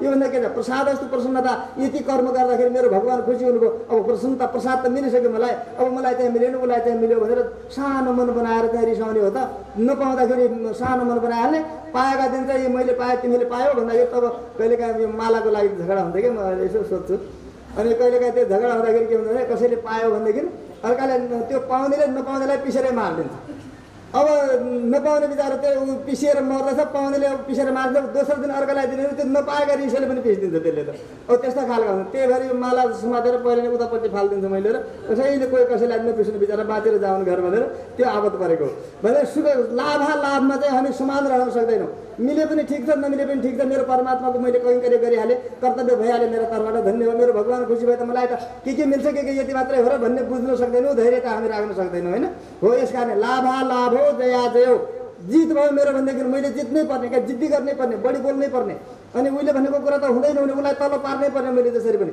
उसलाई तल पार्न पाएँ भनेदेखि राति चैनको निद्रा आउँछ यदि कसैले मलाई तल पारिदिएर घर पठाइदियो भनेदेखि त्यो राति त्यो खाट टुट्ने गरी यता फर्किया छ उता फर्किया छ निद्रै आउँदैन बाबा कुनै हालतमा पनि त्यसैको रिस उठ्या छ तुर्नु रहेको छ त्यस्तो हालत हुन्छ जय र अजयमा पनि उस्तै हुनुपर्छ मेरै जित भयो मेरै कुरा माथि पऱ्यो भनेदेखि मलाई निद्रा आउने भयो सबैलाई तल पारेर आएको छ आज भने बस चैनको निद्रा आउँछ कसैले आज मेरा कुरामा मलाई तल पारिदिएको छ भनेदेखि राति खान मन लाग्छ त्यो खाटको हैरान बिचरा त्यो खाट यता फर्किया छ उता फर्किया छ टुट्छ कि भन्ने त्यस्तो आपत हुन्छ होइन त्यसो हुनाले यो हुनु हुँदैन भनेको दुःखमा भए पनि उस्तै सुखमा भए पनि उस्तै हानिमा के अरे लाभमा पनि उस्तै हानिमा पनि उस्तै विजयमा पनि उस्तै आफूले जिते पनि उस्तै अर्काले जित्दाखेरि पनि उस्तै मजा ल ठिक छ आज साथीको भगवान् कृष्णले कहिलेकाहीँ साथीहरू कस्तो गर्ने भगवान्सँग खेल्नु हुन्थ्यो नि बालकहरूसँग गोपालहरूसँग खेल्दाखेरि प्राय गरेर भगवान् सधैँ आफू चाहिँ हार्नु हुन्थ्यो किन हार्ने त भन्दाखेरि मैले हार्दाखेरि उनीहरूको हृदयमा खुसी हुन्छ नि त।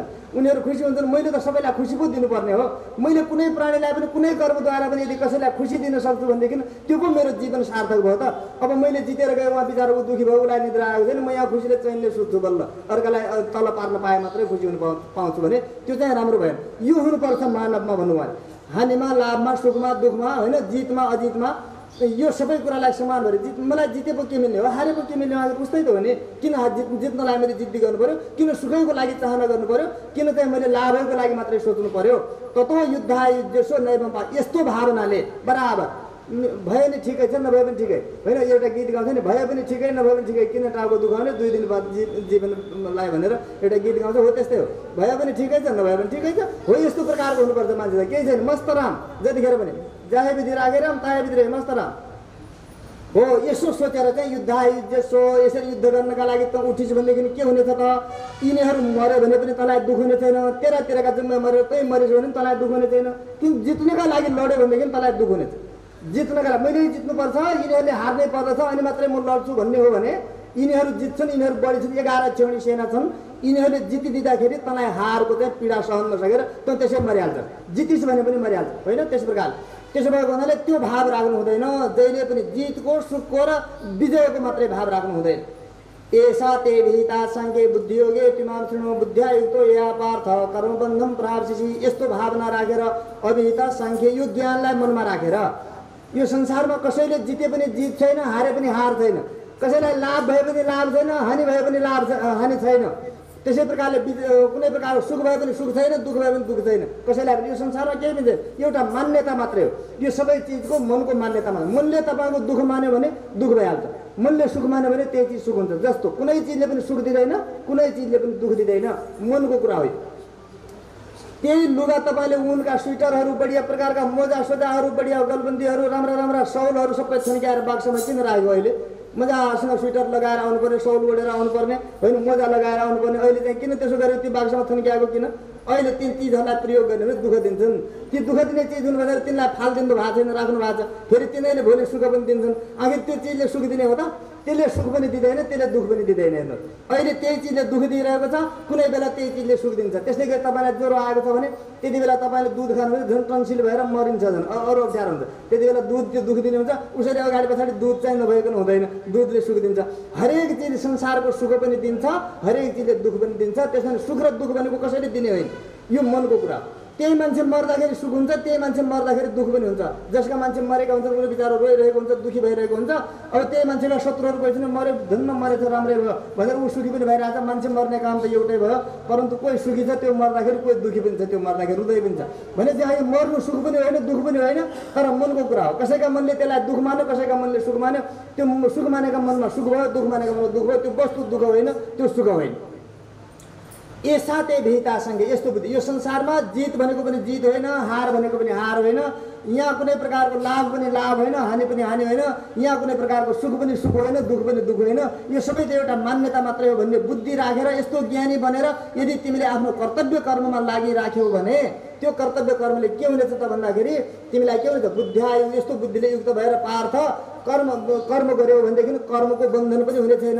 कर्म गर्दाखेरि म गर्नेवाला हुँ, मलाई यो हुनुपर्छ भनेर काम र सकाम कर्म गर्यो भने ती कर्महरूले के हुन्छ? या त शुभ होला, या त अशुभ होला, या त मिश्र होला।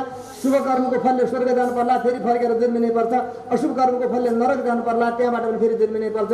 मिश्र कर्मको फलले पनि पुनर्जन्म हुन्छ होइन, त्यसै प्रकारले पुनर्योनि प्राप्त हुन्छ। भनेपछि यी कर्म हुन्छन्। त्यसो भएको हुँदैन, कर्मको बन्धनबाट पनि छुटिन्छ। हेर्नुहोस्, सुख दुःख लाभ अलाभ जय विजयमा बराबर रहेर कर्तव्य बुद्धिद्वारा यदि कर्म गर्दछ संसारमा कसैले भने त्यसको फल के हुन्छ त भन्दाखेरि कर्मको बन्धनबाट मुक्त हुन्छ।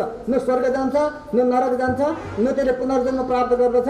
र त्यसबाट के हुन्छ त? त्यो सेवात्मक परिचर्यात्मक कर्तव्यमूलक कर्म हुन्छ। त्यो कर्तव्यमूलक कर्मद्वारा हरि खुसी भएर त्यसलाई चाहिँ भगवानको लोकलाई प्राप्त गर्दछ र शाश्वत शान्ति प्राप्त गर्दछ त्यसले। त्यसो हुँदाखेरि कर्तव्य कर्म यसरी गर्नुपर्दछ। यसरी सोच तिमीले भन्नु। नेहारी क्रमनाशोस्ति प्रत्यवायो न विद्यते स्वल्पमप्यस्य धर्मस्य त्रायते महतो भयात्। ज्ञान योग बुद्धि होइन, त्यसै प्रकारले भक्ति योग इत्यादि जस्तो यो कर्मयोग होइन। यो कर्मयोगमा त कर्मनाश पनि छैन। जस्तो अब कुनै व्यक्ति खेतमा हलो जोत्न जाँदैछ होइन, अब हलो जोत्न जाँदैछ भनेदेखि उसले जस्तो 9 बजेदेखि हलो जोत्यो भने पनि हुन्छ। अब बिहान योग गर्नेवाला व्यक्तिले ब्रह्म मुहुर्तमा उठेर जसरी योग सफल गर्नुपर्ने, बिहान ब्रह्म मुहुर्तमा उठ्नुपर्ने, नुहाउनुपर्ने, धुनुपर्ने, प्राणायाम आदिहरू गर्नुपर्ने, यम नियम आसन प्राणायाम प्रत्याहार धारणा ध्यान समाधि इत्यादि गर्नुपर्ने, त्यो समयमा गरेन भनेदेखि त्यसको समयमा त्यो फलीभूत हुँदैन। कुनै त्यो समयमा गर्ने यहाँ क्रम बिग्रियो भने पनि जस्तो पहिले चाहिँ जस्तो भनौँ हलो जोत्यो अनि त्यस पछाडि पहिले बिउ छरेर पनि जोत्न सक्छ, पहिले जोतेर पनि बिउ छर्न सक्छ, उसका लागि क्रम नाश हुँदैन। त्यहाँ यही पहिला गर्नुपर्छ यो पछि गर्नुपर्छ भने त्यहाँ नै हुँदैन। तर यहाँ के हुन्छ त जस्तो ज्ञान योगमा कस्तो हुन्छ त भन्दाखेरि पहिले चाहिँ के गर्नुपर्छ, यम गर्नुपर्छ। यम पुरा नहुन्जेलसम्म नियम हुनै सक्दैन। अष्टाङ्ग योगमा यम हुन्छ, 12 प्रकारको यम हुन्छ। त्यो 12 प्रकारको यमलाई राम्रोसँग साधना नगरिकन 12 प्रकारको नियम पुरा हुँदैन। नियममा जानै सक्दैन, त्यो एक एक सिडी चढ्नुपर्छ। त्यहाँ चाहिँ क्रम नाश हुन्छ। पहिले नियम गर्छु अनि यम गर्छु भन्यो भने हुँदैन। पहिला आसन गरिहाल्छु अनि त्यसपछि अर्को गर्छु भने हुँदैन। त्यहाँ त्यो क्रमले जानुपर्छ। त्यहाँ क्रम नाश हुन्छ। ज्ञान योगको कर्ममा, ज्ञान योगको मार्गमा हिँड्दाखेरि त्यहाँ क्रम नाशको डर हुन्छ। कर्मयोगमा क्रम नाश छैन। तपाईँ बिहान पहिला भात पकाउनुहोस्, खानुहोस् अनि त्यस पछाडि नुहाउनुहोस्, केही आपत होइन होइन। अथवा पहिला नुहाउनुहोस्, धुनुहोस्, त्यस पछाडि खानुहोस्, त्यसमा पनि केही फरक छैन। यहाँ क्रम यही हो भन्ने होइन। तपाईँलाई भोक लागेको छ, बिहानै प्यास लाग्दछ, तपाईँले बिहानै पानी पिएर पनि नुहाउनु जान सक्नुहुन्छ, त्यसको लागि कोही आपत भएन। माने यहाँ क्रमको कोही कर्मयोगमा चाहिँ क्रम छैन। फुल रोप्नु पहिला बगैँचामा जानु, बिहानै 9-10 बजेसम्म तपाईँले फुलको बारी भगवान्को लागि बगैँचा रोप्नुभयो अनि त्यस पछाडि 9 बजे 10 बजे आएर तपाईँले यस प्रकारले अनि बल्ल चाहिँ नुहाइधुवाइ गर्नुभयो। बिहानै ब्रह्म मुहुर्तमा नुहाइहाल्नुपर्छ पहिला अनि मात्रै बगैँचामा जानुपर्छ भन्ने पनि भने यो कर्मयोग हो। भगवान्का लागि गर्ने कर्मयोगमा क्रम नाश हुँदैन। तर यो युद्ध पनि कर्मयोग हो, आफ्नो कर्तव्य कर्म। यहाँ क्रम नाश गर्दैन। तर योगद्वारा, ज्ञानद्वारा, ज्ञान मार्गद्वारा, अष्टाङ्ग योगद्वारा आफूलाई आफै शुद्धि गरेर आफ्नो जिम्मा आफै लिएर भगवान् कहाँ जान्छु भनेर यदि तपाईँ लाग्नुभएको छ भने त्यहाँ क्रम नाश हुन्छ। त्यहाँ क्रम नाश यम नगरिकन 12 प्रकारको यम साधना पुरा नगरिकन नियममा जानै पाउनुहुन्न। तपाईँको त्यो नियम सिद्ध हुँदै हुँदैन। अब त्यसपछि बल्ल नियममा जानुभयो। नियम 12 प्रकारको पुरा नगरिकन आसन हुँदै हुँदैन। आसनको लागि, आसन जित्नका निमित्त, आसनको शुद्धि गर्नका निमित्त 12 प्रकारको यम, 12 प्रकारको नियम गरेर अनि मात्रै आसनको सिडीमा चढ्नुपर्छ। अनि 84 प्रकारको आसनमध्ये कुन आफूलाई आसन राम्रो पर्दछ त्यो आसनमा आसन सिद्धि गरिसकेपछि अनि बल्ल प्राणायाममा जानुपर्दछ। यहाँ त कस्तो छ भनेदेखि यम नियम केही पनि छैन। अहिलेका योग गर्नेहरू, योगीहरू जति छन् तिनीहरू बस सर फफ त्यो हान्ने गोरुको जस्तो गरेका छन् दुनियाँभरिको। खाएको त्यो अर्काको चोरी चकारी झुटो बोली दुनियाँभरिको भ्रष्टाचार गरेर खाएको काजु किसमिस, दुनियाँभरिको अर्काको ज्यान खाएको हाड मासु इत्यादिहरू के छ, बौलाउने पानी मदिरा आदिहरू, त्यो पचाउनका निमित्त त्यो सबै खायो अनि भन्यो योग गर्छौँ हामीहरू भन्यो, योगी बने अनि सर फफ मात्रै गरे। त्यस्तो योग काम लाग्दैन। त्यहाँ नियम क्रम नाश हुन्छ। त्यहाँ चाहिँ त्यो क्रम नाश भएको योगले सिद्धि प्राप्त हुँदैन।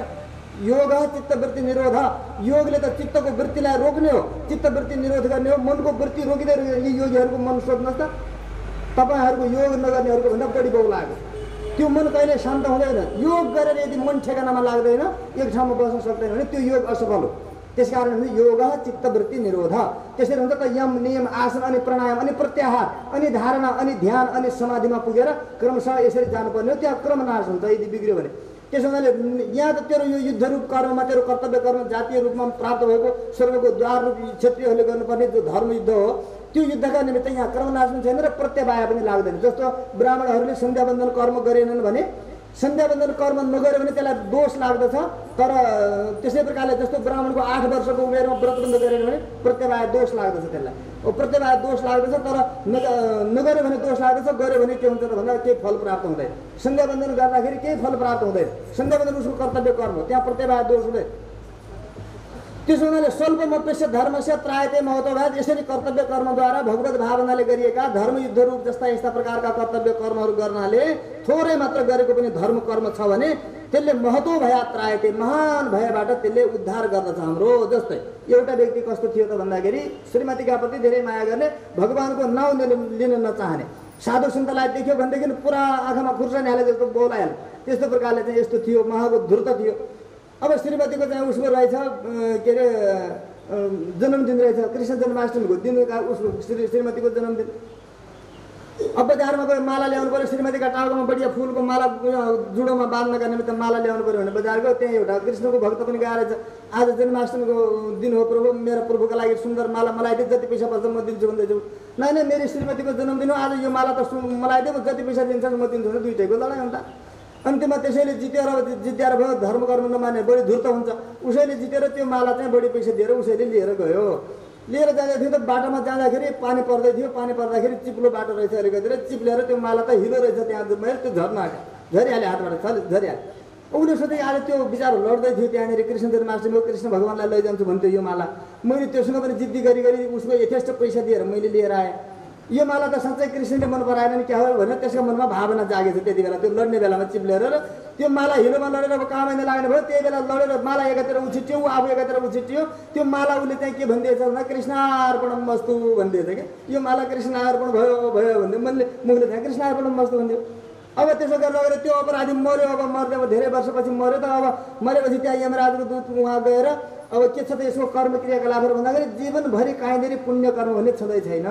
त्यही एउटा चिप्लिँदाखेरि एउटा माला हिलोमा खस्दाखेरि कृष्ण अर्पण भनेको एउटा माला कृष्ण अर्पण गरेको छ भन्ने त्यो सत्कर्म देखियो। अब उसलाई यमराजले सोध्यो कि भाइ तेरो पाप कर्म मात्रै बढी छ, पुण्य कर्म तेरो केही पनि छैन भन्दा पुण्य बढी पहिले भोग्ने होस् कि पाप पहिले भोग्ने होस् भन्दाखेरि पुण्य पहिला थोरै छ भनेदेखि अब त्यसलाई भोगिहालौँ, यो कुरो त्यही भोग्नुलाई पछि भनेर त्यसले पुण्य भोग्छु भने भाइ खाँदाबाट त्यसको यो माला भगवान् श्रीकृष्णलाई एउटा माला चढाएको कति पुण्य हुँदो रहेछ त भन्दाखेरि एक दिनका लागि स्वर्गको राजा बनाउने भन्नु, स्वर्गको राजा एक दिनका लागि बनाइदिने भनेर त्यो त्यति पुण्य हुँदो रहेछ। ल त एक दिनका लागि स्वर्गको राजा हो, त्यस पछाडि अनि नरकमा सधैँ सडेर बस्लास् भनेर त्यसलाई स्वर्ग पठाइदिए। उहाँ गएपछि त्यसलाई दिमाग आयो अब एक दिनको लागि त स्वर्गको राजा मै हुँ, त्यसो भए भन्नाले अब त के गर्ने त भन्दाखेरि आज त स्वर्गमा मेरो अधिकार हो नि, म राजा भएपछि सारा जति कल्पवृक्षका फलहरू फुलहरू थिए सबै थिए, सब जति थिए देवताहरू सबैलाई आदेश गरेर ल्याऊ फुल खुब ल्याऊ, माला बनाऊ भनेर माला बनाएको छ, कृष्णार्पण मस्तु भनेको छ, माला बनाएको छ, कृष्णार्पण मस्तु भनेको छ। दुनियाँभरि फुलहरू ल्याउँदै माला चढाउँदै फुल ल्याउँदै माला चढाउँदै दिनभरि त्यही काम गरेछ। अब एउटै माला त्यसरी चढाउँदाखेरि त एक दिनको स्वर्गमा जब राजा बन्न पाइन्छ भने अब त स्वर्गमा त कति माला चढाइसक्यो त्यसले त स्वर्गबाट कहिले नरकै आउनु परेन। केले बचायो त त्यसलाई भन्दाखेरि स्वल्पमा पेश्य धर्म से थोरै पनि अन्जानमा झुक्किएर मन नपरिकन गरेको धर्मले यसरी बचाउँछ भनेको, नभए त्यो त सड्या थियो नि, सधैँका लागि नरक सड्थ्यो। तर त्यो झुक्किएर पनि एउटा माला त्यसरी पाउँदाखेरि त्यसलाई के भयो त भन्दाखेरि बस त्यति ठुलो जन्म जन्मान्तर नरकमा सड्ने व्यक्ति सधैँका लागि स्वर्ग जान पायो हो। यो थोरै मात्र पनि गरिएको ज्ञातमा अज्ञातमा मन लागेर नलागेर भाय कुभाय अनग आलस हो कुनै तरिकाले भए पनि भगवान्मा यसरी मन लागेको छ भने त्यसले यसरी बचाउँछ। स्वल्पमप्यस्य धर्मस्य त्रायते महतो भयात, महान भयबाट यसरी बचाउँछ। त्यसो हुनाले जसरी भए पनि भगवान्मा श्रद्धा समर्पण हुनुपर्दछ, त्यसो यो कर्ममा निष्ठा हुनुपर्दछ। निष्काम भावनाले यसरी आफ्नो कर्तव्य कर्म र बुद्धि धर्मलाई यसरी पालन गरेको छ कसैले भनेदेखि त्यसका लागि सधैँका लागि स्वर्गको द्वार खुला हुन्छ। अर्जुन तैँले आफ्ना हातमा आएको स्वर्गको द्वारलाई बन्द नगरिकन युद्धरूप कर्मलाई गर भनेर यसरी सम्झाउँदै हुनुहुन्छ। श्री कृष्णचन्द्र भगवानको वैदिक सनातन धर्मको राधे राधे गोविन्द गोविन्द राधे राधे राधे गोविन्द गोविन्द राधे राधे राधे